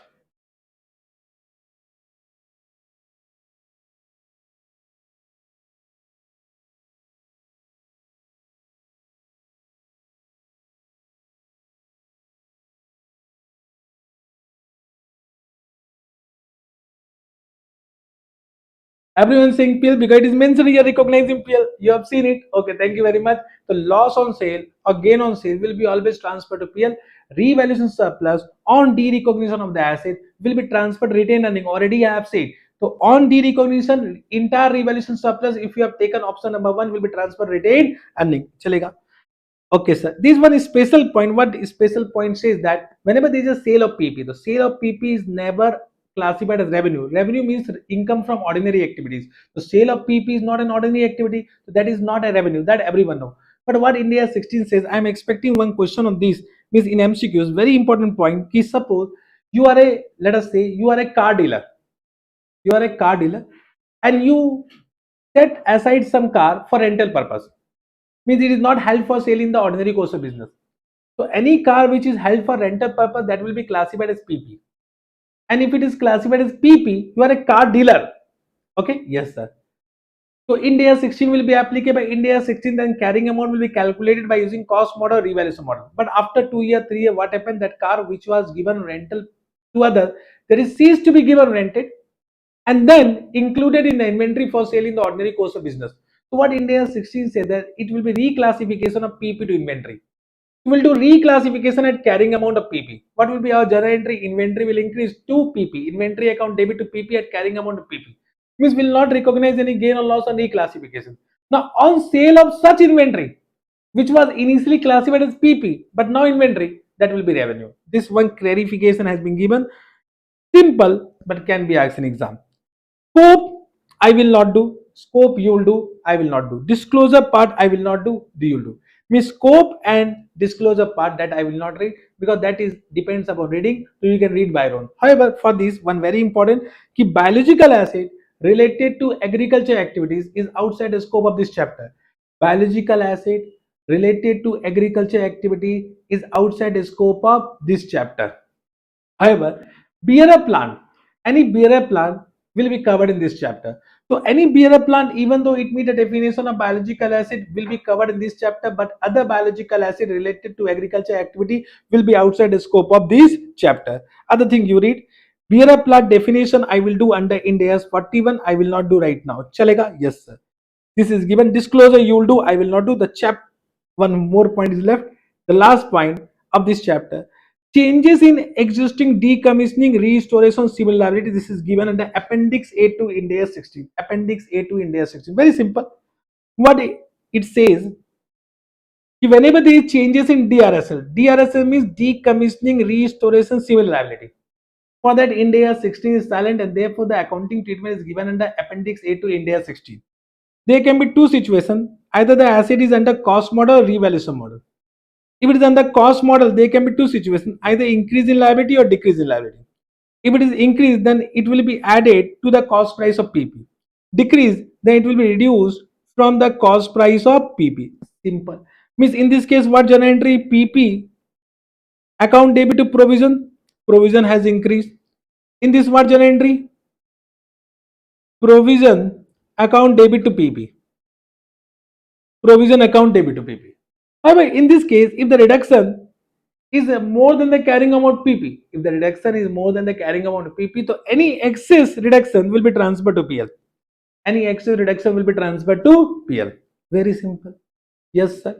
But if it is under revaluation model, then increase in liability, decrease in liability, all adjustment will be done through revaluation surplus. Because it is revaluation model.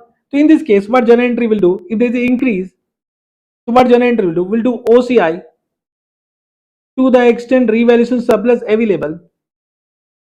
Any balance will be debited to PL to provision. In this case, journal entry what? Provision account debit to PL to the extent of previous decrease, if any, due to downward revaluation. And any excess will be transferred to OCI and accumulated in revaluation surplus. Means this is nothing but accounting of subsequent revaluation. Similar to accounting of subsequent revaluation. Only this much. Once again, from this also till now in exam they have not asked any question, but they have given some question in ICS study method, can be asked in exam and can be repeated in what? Can be asked in MCQs also. Changes in DRSL. Understood? So super easy na. Cost model, revaluation model. Understood? Yes, sir. With this we completed all the concept of India 16. Concept of India 16. Now I will take some question if you are ready. Are you ready? Are you all ready?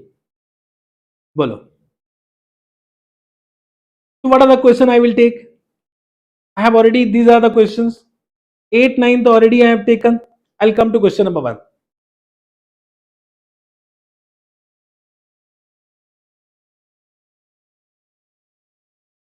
Any concept which you have not understood, just inform me right now, so I will repeat that concept. Otherwise, I will go to the questions.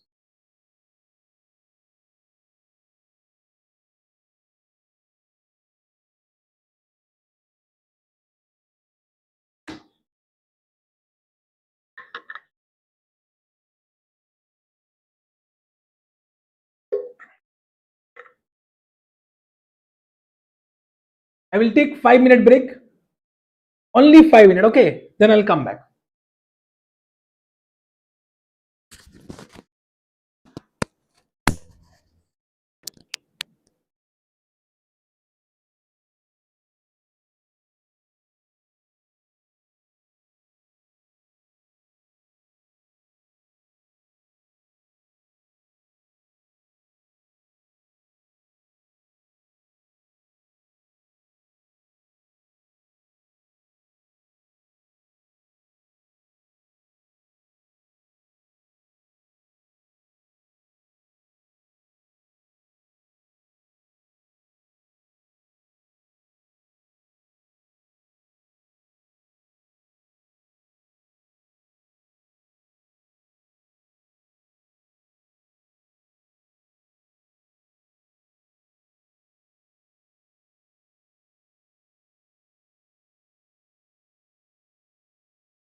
Now, everyone, are you ready? I have got some questions in the break time. Sir, someone is saying that I am faster than my previous marathon batch. Just try to understand. In previous marathon batch, I was not taking any questions. I was taking limited questions. In this, I need to take questions also. Okay. And the objective is to cover all the entire syllabus in 100 hours. Okay. So I need to make my speed. Otherwise, it will become 180 hours, 150 hours. Do you want to study for 150 hours? If you want to study for 150 hours, then say me. You want to take 150 hours or 180 hours? Then I will slow. Everyone, respond fast. You want to take the entire session in 150 hours. Those who are going for May attempt, the class has been scheduled for them. Okay. So if you want, first respond.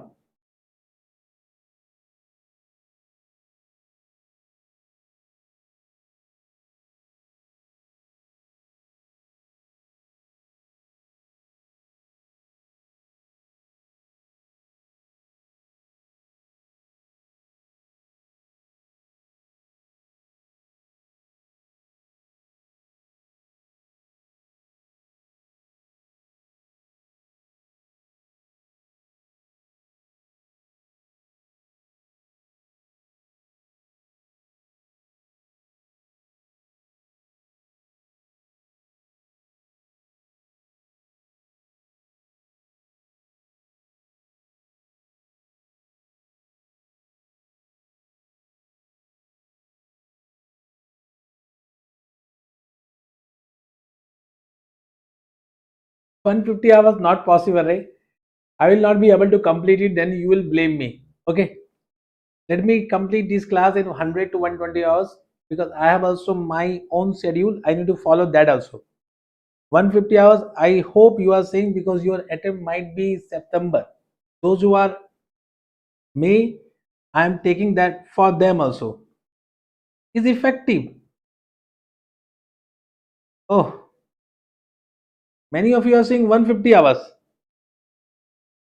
Then okay. But 150 hours, try to understand 150 hours divided by 2.5. It will be 60 days. 60 days. Are you or here want to give 60 days?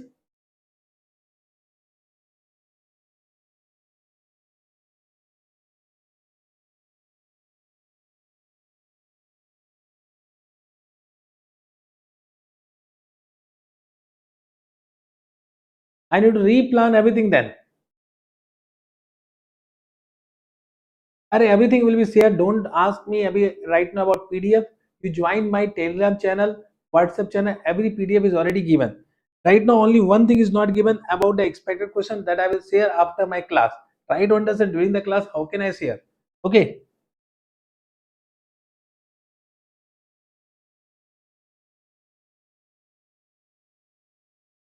Just can you write down how many of you are saying 60 days attempt and 50 and 40 days attempt? Then only I'll be able to understand. Is 60 days wala is May attempt or September attempt? Right now, right now I am saying 100 hours, 120 hours. When the big chapter will come, consolidation, business combination, share based payment, revenue, finance system, that time I'll be slow. These are very small chapter. Let me be fast because in the small chapters only I can be fast. In the big chapters I can't be fast. In big chapter I'll be slow. Okay.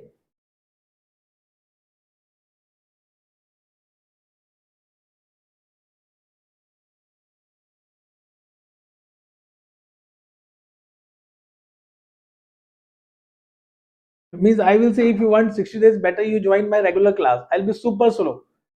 I'll be super slow. That is actually for 240 hours you will enjoy the class. Okay.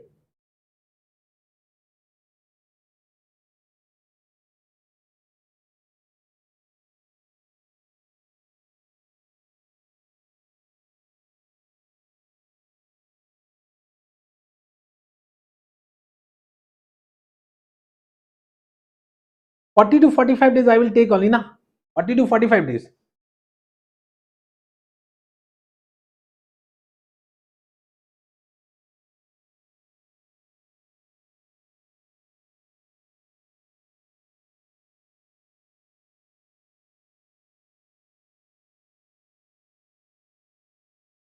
Okay, let us leave it because this is a controversy issue. Let us fix to our plan. I will go as per my plan. Whatever you say, I will not listen you. Okay. Ah, very good. Hours don't determine practice determination. Okay, Pratik, I love you.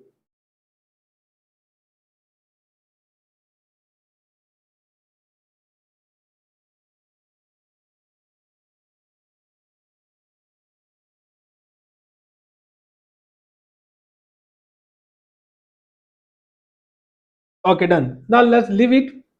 Let us start. Done?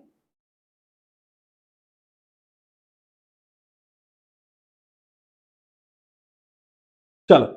Now let us come to first question. Question number one. Question number one. Acha, one doubt came. Let me first cover the doubt.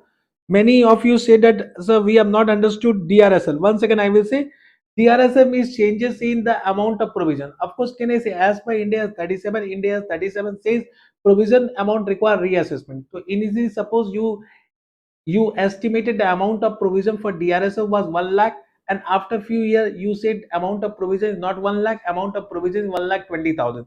There changes in the amount of provision from 1 lakh to 1 lakh 20,000. So 20,000 is increase in the amount of provision.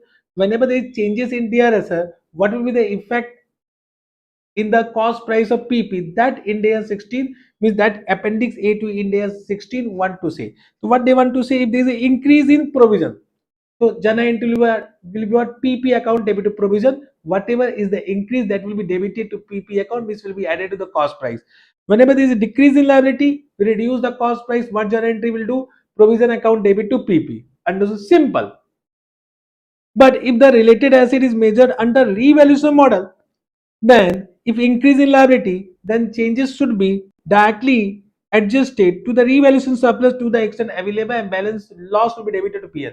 Is what journal entry will do: OCI account debit to the extent of revaluation surplus, PL account debit for the balance loss to the provision account. But if there is a decrease in liability, then what journal entry will do? Decrease in liability means gain. Decrease in liability means gain. Then your journal entry will what? Provision account debit to PL to the extent of previous decrease in case of downward revaluation. 2PL to the extent of previous decrease due to downward revaluation, and balance gain will be transferred to OCI and accumulated in revaluation surplus. Now understood? Chalega? This point have you understood? Yes, sir. Now let us come to the question. Come to question number one. Question number one, I like this question personally. On 1st April 2001, an item of property is offered for sale at 10 million, with the payment terms being three equal installment of 33 lakh 33,333 over a 2 year period. Payment are made on 1st April, first date, on 31st March, year end 1, on 31st March 2003, year end 2. The property developer is offering a discount of 5% if the payment is made in full at the time of completion of sale. Just try to understand, any discount given on trade date is a trade discount. So this is a trade discount. Means can you say if you purchase on cash on trade date, what is the sale price? Then in that case, your cash means purchase price at normal credit term will be 10 million minus 5% means 100 lakh minus 5 lakh. It will become 95 lakh. So it is nothing but purchase price at normal credit terms. However, in this question, they have also given implicit interest rate is 5.36%. So if you calculate present value of all future payment, that will be also 95 lakh. Means can is a cost price is equal to 95 lakh. Cost price is equal to 95 lakh. So how the property will be recorded in accordance with India 16 means what will be your journal entry PP account debit to payable with 95 lakh, but out of that payable some amount is paid initially only. How much amount was paid initially? 33 lakh 33,333.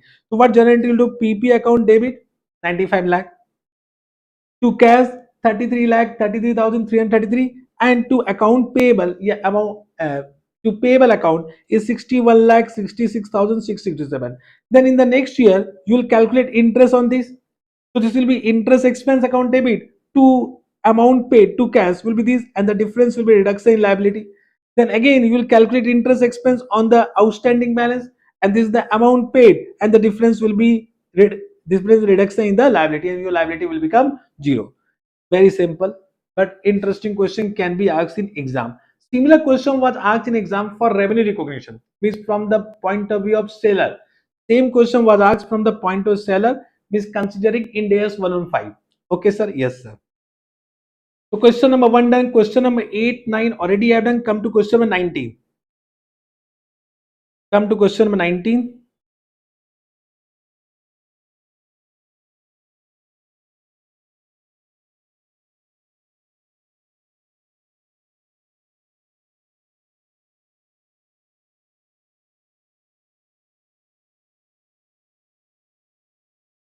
Yeah. What is given? An entity has a nuclear power plant and a related decommissioning liability. The nuclear power plant started operating on 1st April 2001. The plant has a useful life of 40 years. Its initial cost is 1,20,000. Initial cost is 1,20,000. This include an amount of decommissioning cost of 10,000. Means 1,20,000 is inclusive of 10,000. Means can I say 1,10,000 is actually the purchase price, and this 10,000 has been capitalized, which is the present value of future expenditure. So total become 1,20,000. Okay, sir, which represented 70,400 in the estimated cash flow payable in 40 years discounted at 5%. Means 70,400 is future dismantling cost, present value of that is 10,000. The entity's financial year end on 31st March. Assume that market based discounted cash flow valuation is rupees 1,15,000 obtained on 31st March 2020, 2004. Means can I say as on 31st March 2004 means after how many years? It was purchased on 1st April 2001, means after 3 years. After 3 years, they have given what? The market discounted cash flow valuation is 1,15,000. 1,15,000 they have given. And this is nothing but fair value. This is nothing but fair value. This valuation is after deduction of an allowance of 11,600 for decommissioning costs, which represent no changes to the original estimate after the unwinding of 3 year discount. Means 10,000 was the initial provision amount. If you add 5%, 5%, 5% for 3 years, your amount will become 11,600. Just check it in your calculator. And that has been already deducted from 1,15,000. Means to calculate 1,15,000. Means can I say dismantling cost is actually what? Dismantling cost is cost of disposal. Means if you deduct cost of disposal from fair value, it becomes fair value less cost of disposal. Means can I say this 1,15,000 is actually fair value less cost of disposal. But for revaluation, you want fair value of fair value less cost of disposal. You want fair value, and therefore, in this, we need to convert 1,15,000 from fair value less cost of disposal to fair value, and therefore, we'll add 11,600, and this will become how much? 1,26,600, and this will become fair value, understood? Because for revaluation we don't want fair value less cost of disposal, we want fair value, understood? So what they have given, once again, this valuation is after reduction of an allowance of 11,600 for decommissioning cost, which represent no changes in the original estimate. Means decommissioning cost is nothing but disposal cost, dismantling cost, so that is deducted from fair value to find out fair value less cost to sale. So it means 1,15,000 is a fair value of fair value less cost to sale. It is fair value less cost to sell, but we want fair value. Understood this point? This was an interesting point in this question. Correct. Then, on 31st March 2005, entity estimated as a result of technological advances, the present value of decommissioning liability has decreased by 5,000. Means there is a reduction in DRSL. The same point, whatever we have done right now for Appendix A to India section, there is a reduction in DRSL. Okay. But can you say first we need to find out the carrying amount of DRSL by adding interest cost as per the requirement of India 37. But after that, how much reduction? 5,000 is reduced. The entity decide that full valuation of the asset is needed at 31st March 2005. Means once again we will do revaluation in order to ensure that carrying amount does not differ materially from the fair value. The asset is now valued at 1,07,000, which is net of an allowance for the reduced decommissioning cost. Means can I say in at the end of 4th year they have given 1,07,000. This is also fair value less cost of disposal, but from that, means from that already can I say dismantling cost has been deducted, which need to be added to find out fair value, but we don't know the amount of this, we don't know the amount of this. Understood? So we need to find now how the entity will account for the above changes in decommissioning liability. Very good question, interesting question, till now not asked in exam. Means I will say only this is one good question from this chapter in ICS study material, which is till now not asked in exam, super expected in exam. This is only one interesting question which is not yet asked in exam and 100% now due to be asked in exam. I don't know which attempt, but they will pakka ask this question in one of the exam. I don't know which attempt. Okay, sir. Yes, sir. So in this case, if first we'll find out the carrying amount at the end of 3rd year. Carrying amount at the end of 3rd year will be what? Can I say 1,20,000? Depreciation for 3 year will be how much? Bata. You will calculate. Will come to 1,20,000 is given. So accumulated depreciation will be 1,20,000. What is the total useful life? Total useful life is given 40 year. So we'll do divide by 40 into 3. So 1,20,000 divided by 40 into 3 is equal to 9,000. It means it become how much? 1,11,000. Correct. And the fair value is given how much? 1,26,600. Already we calculated. So what is the revaluation gain? That is 15,600. 15,600 is the revaluation gain. Okay, the first revaluation gain is 15,600. Understood? Chalega? Yes, sir. Now, can you see on this date, they have already said 11,600 was the provision for dismantling. Can you say in this we'll add interest cost for the next year? So 5% will be added. So 11,600 into 5%, that is 580 plus equal to, it will become 12,180. 12,180. And they have said this will reduce by 5,000. So if you reduce this by 5,000, it become how much? It becomes 7,180. So 7,180 is the revised amount of DRSL. It is the revised amount of DRSL at the end of fourth year. At the end of fourth year. Are you able to follow me? Have you understood this point? Yes, sir.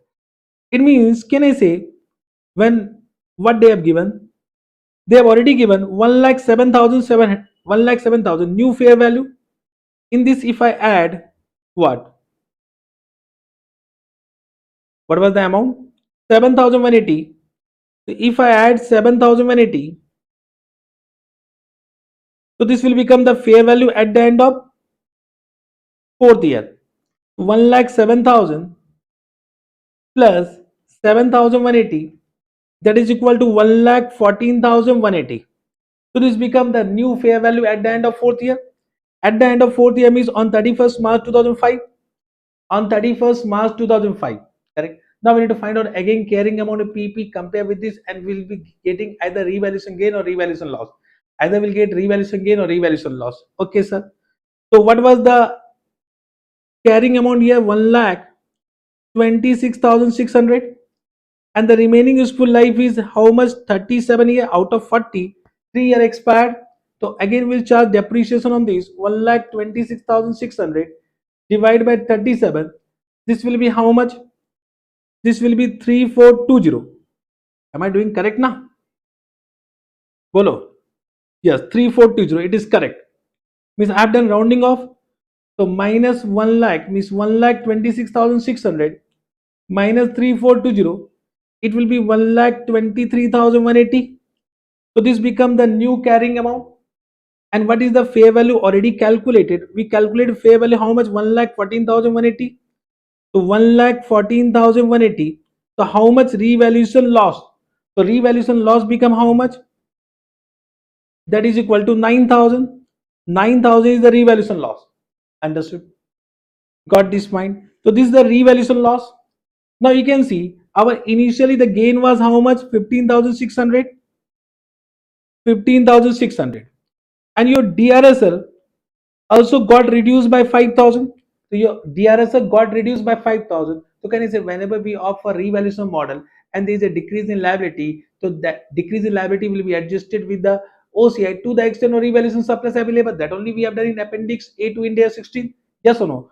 So this 5,000 reduced from this. Sorry, my mistake. My mistake. Liability got reduced. So this again, this will be added to what? Revaluation surplus. This will be added to revaluation surplus. So it will be added. So 5,000 will be added यहाँ पर. It become 20,600, and this become downward revaluation. This downward revaluation will be adjusted with this. So this become minus 9,000. So minus 9,000 how much? That is equal to 11,600. So this become the now the carrying amount of revaluation surplus. This is the entire solution. Have you understood this point? Bolo.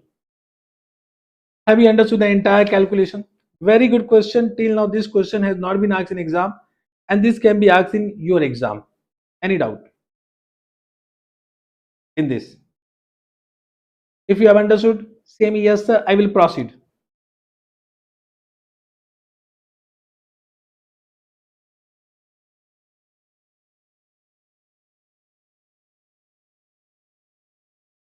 Bolo.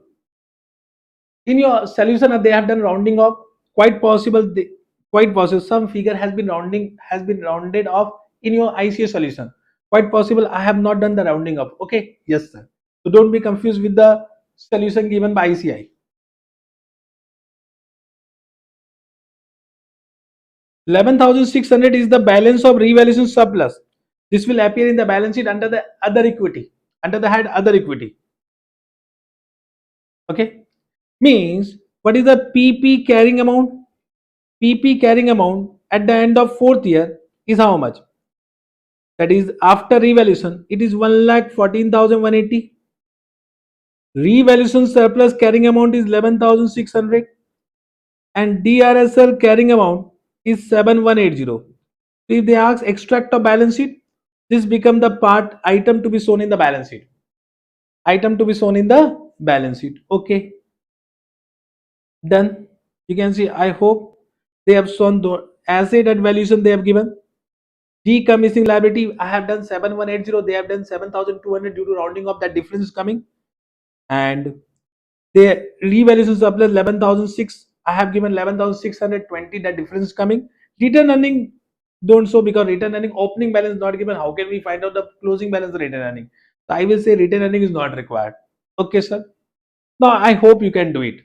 Solution is given. Coming to question number 22. 22. The similar question I have already done. Question number 3, whatever I have done, it is similar to that only. I will not do this question because question number 3 already I have done. Okay. You can see the same question was asked in exam for 5 marks. Super expected again can be asked. 26. Come to 26.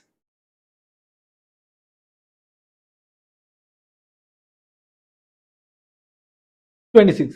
This is a very good question. However, this question I have not done the concept.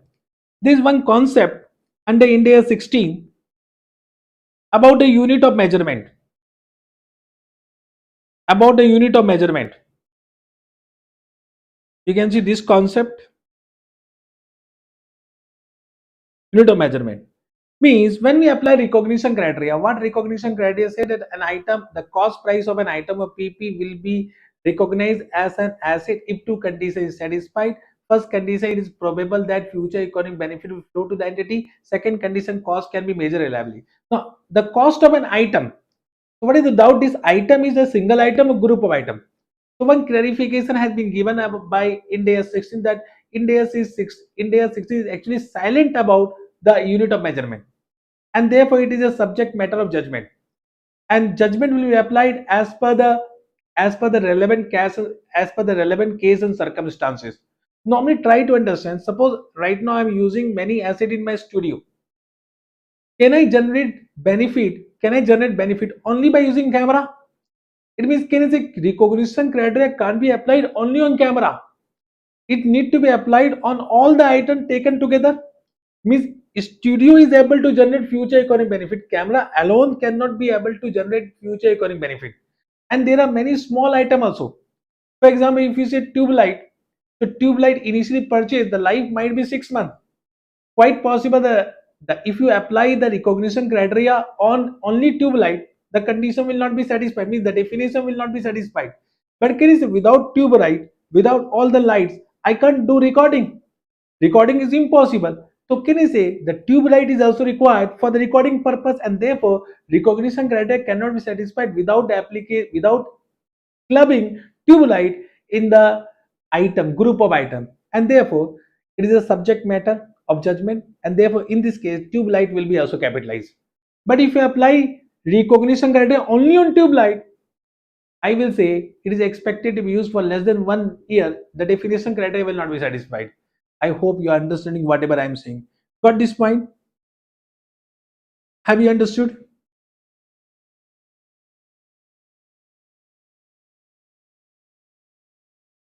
Have you understood this thing? Same thing. Based on this, one question have been given, which is already asked in exam, and now it is super expected. Can be again asked in exam.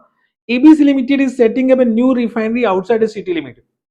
In order to facilitate the construction of refinery and its operation, ABC Limited required to incur expenditure on construction or development of railway siding, road and bridge. Though ABC Limited incur the expenditure on the construction or development, it will not have any ownership right on this item, and they are also available for use to other entity and public at large. Means any road outside the premises of the factory, any railway siding outside the premises of building, can I say, even though constructed by entity, can be used by any other person. Means it will not meet the definition of asset only. What is the meaning of asset? Asset means any resource arising from past activity which is controlled by the entity and which can provide future economic benefit. But can I say it is not under the control of entity? And therefore, if we apply recognition criteria of an asset, it will be dissatisfied and will be charged to PL as an expense. But what India 16 want to say, without road, without bridge, without railway siding, can the future economic benefit cannot arise. Means if you apply recognition criteria only on refinery, without considering road, without considering railway siding, the first condition will not be satisfied only. Therefore, to apply recognition criteria, this road, etc., need to be clubbed in group of item, and we need to apply recognition criteria on entire group, and therefore India 16 will be applied, and therefore it will be capitalized. Means all the road, etc., will be capitalized, even though it does not meet the definition of asset. Very super point, practically very genuine point. And in this case, depreciation will be based on component accounting.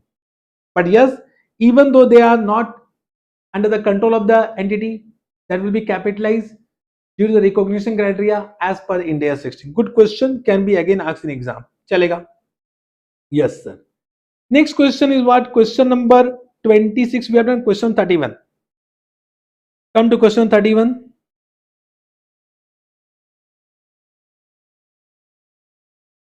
What is given? Company X built a new plant that was brought into use on 1st April 2001. The cost to construct the plant was 1.5 crore.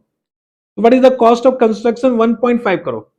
Estimated useful life of the plant is 20 years, and the company X account for the plant using cost model. Okay, sir.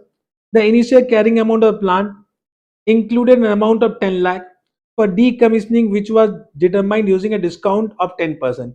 Means can you say 1.5 crore include 10 lakh for DRSL? Okay, sir. On 31st March 2002, the company X remeasured the provision for decommissioning to 13 lakh. So on 31st March 2002, means at year end 1, because on 1st April 2001 it was acquired. On 31st March 2002, okay. Provide necessary journal entry at the end of year for recording the depreciation and decommissioning provision. So can you say first we need to charge depreciation on 1.5 crore. So 1.5 crore divided by 20, it is what they have given in lakhs, so we can also do in lakhs. Correct now? So better, let us say 1.5 crore is how many lakhs? 150 lakh divided by 20, so you can see it is 7.5 lakh. So depreciation account debit to accumulated depreciation. And can you say on this 10 lakh, we need to also calculate interest expense at the rate of 10%. So you can see 1 lakh is the interest expense. So journal entry is what? Interest expense account debit to provision for dismantling. So you can see interest expense account debit to provision for dismantling on 10 lakh at the rate of 10%, 1 lakh. Now can you see it become 11 lakh? It become 11 lakh. Correct. Now they have given now the provision, they remeasure at 13 lakh. So 11 lakh become 13 lakh. So what is the increase in the amount of provision by 2 lakh? And we have adopted a cost model. So whatever 2 lakh has been increased, that will be debited to PP account. So what generate will do? PP account to provision for dismantling 2 lakh. This is also based on Appendix A to India 16. I am saying now we are expecting one question of Appendix A to India 16. The coming attempt. Chalega. Sundar, Ati Sundar, yes or no? Comment Ati Sundar if you are able to understand. Then coming to next question, 26 we have done, 31 we have done, 32. This is also a very good question. Let me do. On 1st May 2002, the Sanskar Limited purchased 42 lakh worth of land for the construction of new warehouse for stocking new product. So they purchase land 42 lakh. Okay, land. The land purchase had an old temporary structure which was to be demolished for the purpose of construction of warehouse. Okay, so there was one old building that need to be demolished. Okay, the salvage material for the demolition was sold as scrap, means whatever scrap material that will be sold. Okay, sir. The company started a construction work of the warehouse on 1st June. So construction started on 1st June. Construction started on 1st June. Land was purchased on 1st May. Okay, got this point? These two dates are relevant. Following costs were incurred by the company with regard to the purchase of land and construction of warehouse.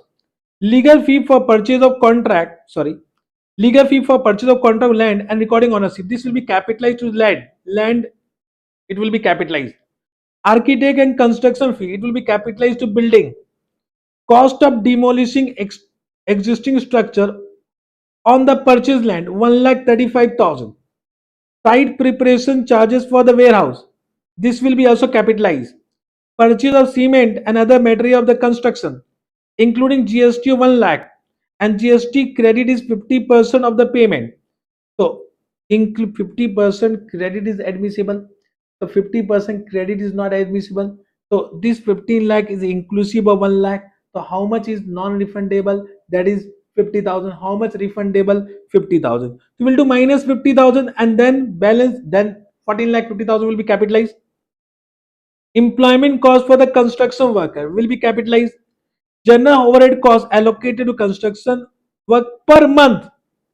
This is per month. Be careful. It will be capitalized, but we need to find out the construction period. Means will multiply. Will multiply with the construction period. Overhead costs incurred directly on the construction warehouse per month. Oh, general overhead. Whether general overhead will be capitalized? No, this will not be capitalized. General overhead will not be capitalized. Understood? So general overhead will not be capitalized. This you need to understand. Okay, sir? Yes, sir. Okay. Overhead costs directly incurred. So this will be capitalized and this is also per month. Be careful. Income received from the land used as temporary parking. No, it will not be capitalized. This will not be capitalized. Additional information. Receipt of 35,000 being proceed from the sale of salvage and scrap material from demolition of existing structure. Means what was the demolition cost? You can see demolition cost was 1,35,000 minus 35,000. The balance will be capitalized. 1 lakh will be capitalized. Material costing rupees 40,000 was wasted and further 1,20,000 was spent to rectify the work doing design work. So this is the abnormal loss. This will be not capitalized. So 40,000 plus 1,20,000, 1,60,000 from material cost. What is the total material cost? They have given how much? It is 15 lakh. From 15 lakh will deduct how much?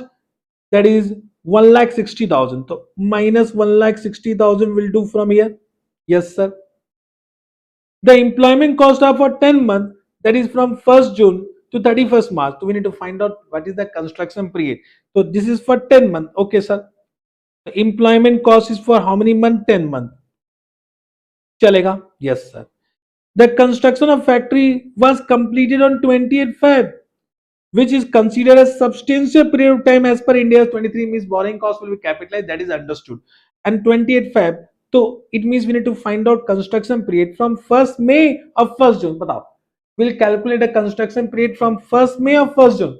Everyone respond fast.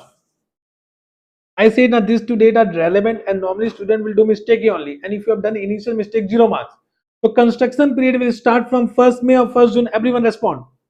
1st June, very good. So June, July, August, September, October, November, December, January, February. It is 9 months. Oh. It means your construction period is 9 months and they have given employment cost for 10 months. Means one working is required. Means employment cost is how much they have given 8 lakh. So 8 lakh divided by 10 into 9 means you will only capitalize 7 lakh 20,000. You'll only capitalize 7 lakh 20,000. Understood? This point you understood. Just see 7 lakh 20,000 has been capitalized or not. Yes, sir. Means we are doing correct. Yes, sir. Okay. The use of warehouse commence on first month. Okay, this is totally not relevant. The date when it was actually put to use is not at all relevant. The overall useful life of factory building was estimated at 25 years from date of completion. From date of completion means on from 28 Feb.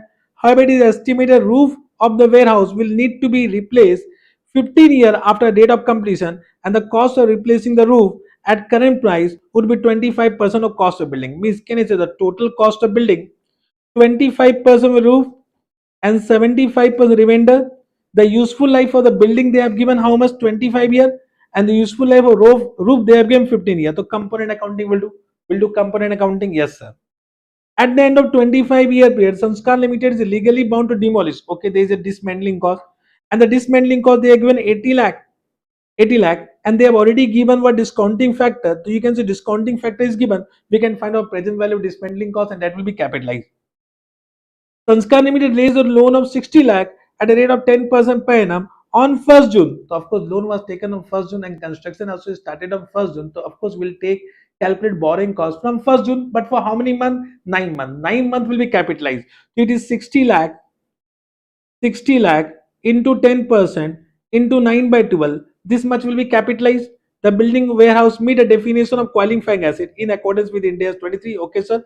Sanskar Limited receive an investment income of 25,000 as per India's 23. Any investment income earned during the construction period that will be deducted from the borrowing cost and net amount will be capitalized. Means whatever you have calculated here from that 25,000 will be deducted and net amount will be capitalized. Okay, sir. Assume the cost of demolition of old structure is directly attributable to cost of land. Oh my god. This point number I is actually I will say through the bakwas. If the question is silent, I will say whatever the cost of demolition of building should be capitalized to the construction of new building. But because it is given in point number I, we can't change the information given the question. We have to respect the information given the question. Because of that reason, 1 lakh, what was the net amount? This net amount will be capitalized the cost of land, not cost of building. But trust me, if the question is silent, this will be added to the cost of building, not cost of land. Okay, sir? Yes, sir. So 1 lakh will be capitalized. Okay, sir. To the cost of land. Company follows straight line method. Now we can do it. So just try to now, if you have understood everything, you can do it. So what is the cost price of land? 42 lakh. Then legal fee 1 lakh 50,000. Net cost of demolition 1 lakh. This become the cost price of land and is not a depreciable asset. Okay. Then coming to building architect fee, you can site preparation and is coming 14 lakh 10,000. You can see from 15 lakh. Acha, in this now they have done two type of answer. In one now they have deducted only 40,000, only 40,000 as an abnormal loss on the assumption that this is included in the material cost and is not included in the material cost. How can we assume this two? I will say totally bokwas. So from my point of view, alternative number 2 is the best answer which every student can do. You can see in this case they have done 15 lakh minus 40 minus 1 lakh 20 and minus GST which is refundable. Okay. So this also you have understood. Employment cost for 9 months has been taken. Direct overhead they have given 35,000 into 9 months will do. General overhead will not come. Income from temporary park will not come. Parking will not come. Finance cost we have calculated for how many months? 9 months. That will be calculated. From that 25,000 has been deducted, and you can see this become the provision for dismantling cost, and this is the total cost of the building. Now out of that 25% roof and 75% is the remainder. For that the life is 25 year. For this the life is 15 year. Now you need to charge depreciation for how many months? For the current year, so 28 Feb only for 1 month. So you can see they have calculated for 1 month. So we'll do 1 by 50 means you can see they have already calculated. This is what 25% into 15 means 1 by 15 for 15 year, 1 by 12. They have done 1 by 25 for 75%, 1 by 12. This is a total depreciation deduct from this. This is a carrying amount of warehouse. Carrying amount of warehouse. Super easy. The same question was asked in exam for I think 10 marks or 8 marks. But if you are doing one mistake, your 10 marks will become what? 1 mark. So one mistake that you need to understand where you are doing the mistake. I hope you have understood. But calculation need require fast and accuracy. You need to be accurate and fast also. And writing is also required. You need to write everything in exam. चलेगा. Have you understood this or not? So with this, I have covered all the questions which I have selected from my point of view. If you have any other question which you want me to do, I can take that question also. Any other question you have? I will take one more question, 35, which is given in MTP of Jan 2026.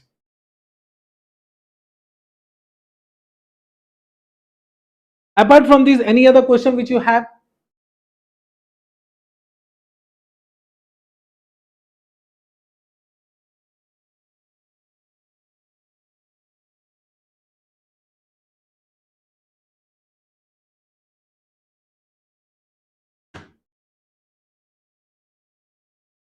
Any other question which you want me to discuss the same, or I will come to this question, question 35, the last question from my point of view. No, no, I'll give you all the question what you are supposed to do at the end. Then balance, just try to whatever I will do, that is must. Any balance question which you want to do by your own, that is your choice.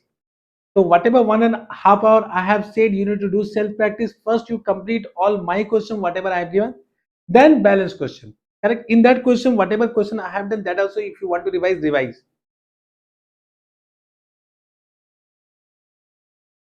Normal loss, abnormal loss. Abnormal loss to is given only now. These both are abnormal loss. In this question, you can see both are abnormal loss. Achha, normal loss, for normal loss, the question will say, and in this chapter, they will not give normal loss. Normal loss, abnormal loss, they give in inventory chapter, in days 2. For this, for construction, all loss are abnormal loss. Okay, just they will not give normal loss. I hope you are understanding. For in days 16, they will never give normal loss wala questions. Are you getting what I am saying? चलेगा. Whatever loss is given, if question is silent, always it is abnormal loss. For normal loss, they will inform you this is normal loss. That will be capitalized. Okay. Any other doubt? So let us come to the last question. On 1st April 2003, the Jackson Limited purchased some land for 10 million. Jackson Limited purchased the land in order to build a plant for manufacturing generator parts. So Jackson Limited purchased the land in order to build a plant for manufacturing generator part. Okay. During the 6 months from 1st April 2003 to 30th September 2003, Jackson Limited incurred a cost totaling rupees 3.5 million in preparing the land and erecting the structure of the plant. So, in preparing the land and erecting the structure of the plant. Okay, sir. This process caused some damage to the land for making it suitable for setting up the plant. Jackson Limited began operation on 1st October 2003. On 1st October 2003. Correct? Means it was available for use from 1st October 2003. Oh no. चलेगा. Jackson Limited began the operation. Means it's actually from the wording it is understood it was put to use on 1st October 2003, and the actors estimated a plant site would have a useful economic life of 10 years from that date. Means can I say the useful economic life will start from the date when the asset is ready for use. If the question is silent, both ready for use and put to use will be the same. Jackson Limited is legally obliged to rectify the damage caused to the land for setting up the plant. The directors estimate that cost of rectification after 10 years on 30th September will be as follow. So the directors estimated cost of this rectification after 10 years on 30th September will be as per the rupees 3 million to rectify the damage caused by the preparation land for setting up the plant and 0.2 million for each year to rectify damage caused owing to effluent generated out of the production. So there are two type of rectification. One is due to setting up and one is due to the production. So can I say whatever has been incurred, whatever rectification required for the production, that is nothing to do with the bringing the asset in its condition for use. Correct now? I mean this is not directly attributable. This is directly attributable. Following this rectification work, the land could potentially be sold to a third party for no less than its original cost of rupees 10 million. An annual discount rate appropriate for the project is 12%. This is for calculating present value. The present value of rupees 1 payable in 10-year time with an annual discount rate of 12% is 32.2 paise. It is paise. We want in rupees. It is 0.322. And the present value of rupees 1 payable in 9.5-year time with an annual discount rate of 12% is 34.1 paise. So 0.341. Correct? Okay. Okay. Then the treatment. What is the implication of rectification damage? So you only say what need to be done. Suppose this questions comes in your exam, what you do? Because it's totally a new question. What you will do? Bata. I think if you have not done the MTP, you might not have find this question in any book. So what will be your answer? Suppose this questions comes in your exam, what will be your answer?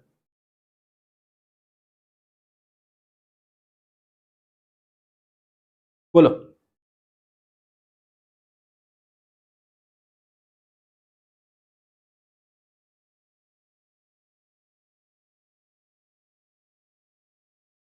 So guys, they have purchased the land of 10 million, and what was the cost of erecting the structure plant?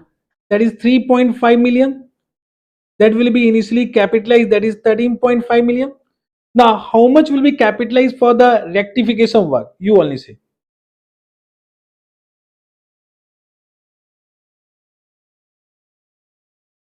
So can you see this will be capitalized 3 million, 3 million, but you will take which discounting rate? You will say 0.322 or you will take 0.341. Which discounting factor you will use? Everyone fast. Means to find out a present value of 3 million, you will multiply by 0.322 or 0.341. Bolo, everyone fast. I think here you will do mistake.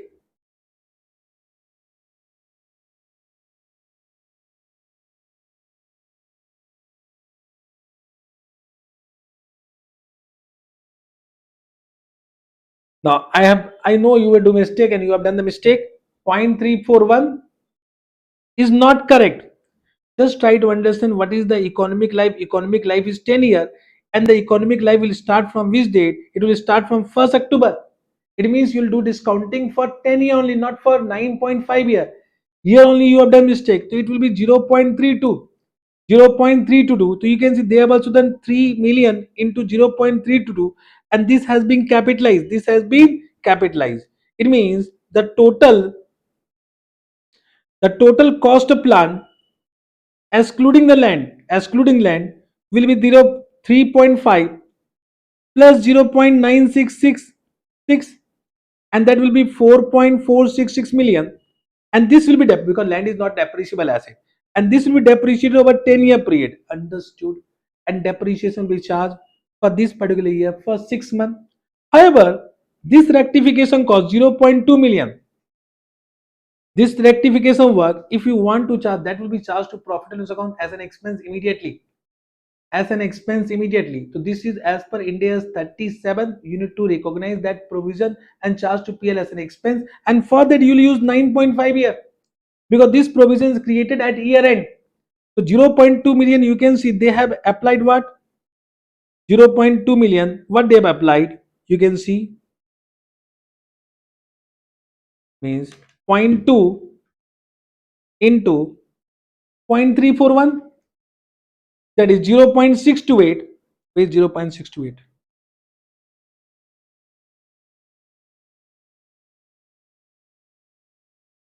Hmm? Achha, this is annual or what? A minute. Achha, for each year. So I have also not write 0.2 because it is 6 months. So divide by 2 you will do, and then you will multiply by what? 0.341. Now it is coming 441, and this 441 will be charged to profit and loss account as an expense immediately. But I am doing some mistake.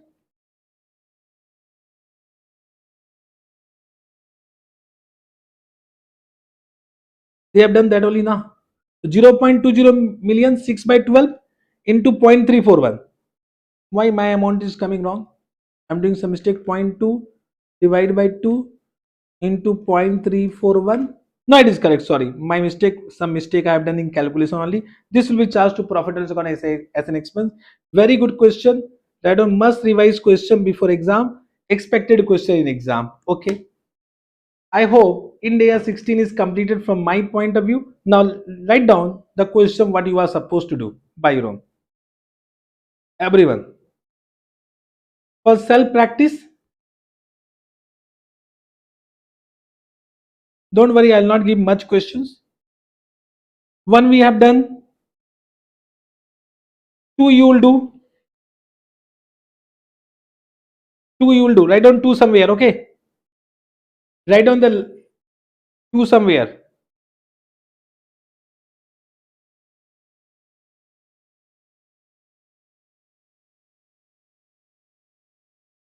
Write down 10, 10 you will do,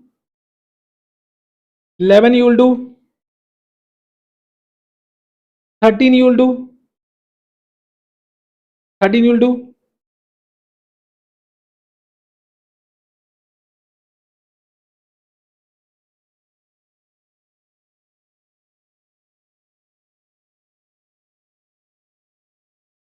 24 must do, 24 must do, okay?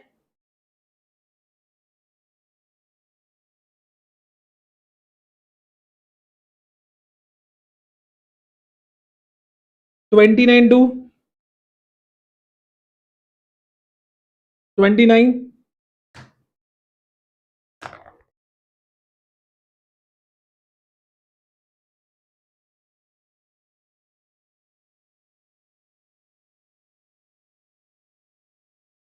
33. 233 also good question was asked in exam.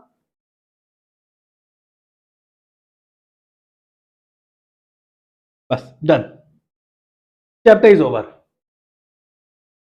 So one day just try to understand. I take India 16 normally in my regular class. How many hours? 9 hours. So that has been compressed to 2.5 hours. So that much I have given. So of course my regular class is of 240 hours, 240 to 250 or sometimes 260 also. So of course I need to complete in 100 and 120 hours. Okay, chalega. And in big chapters, in for example consolidation, business combination, financial instrument, I will take more time because there I will do more questions. Here, not by writing, but in that type of chapter I need to do by writing also. Here writing is not required. Here only understanding is required. But in that chapter writing is also required. In that question I will take more time.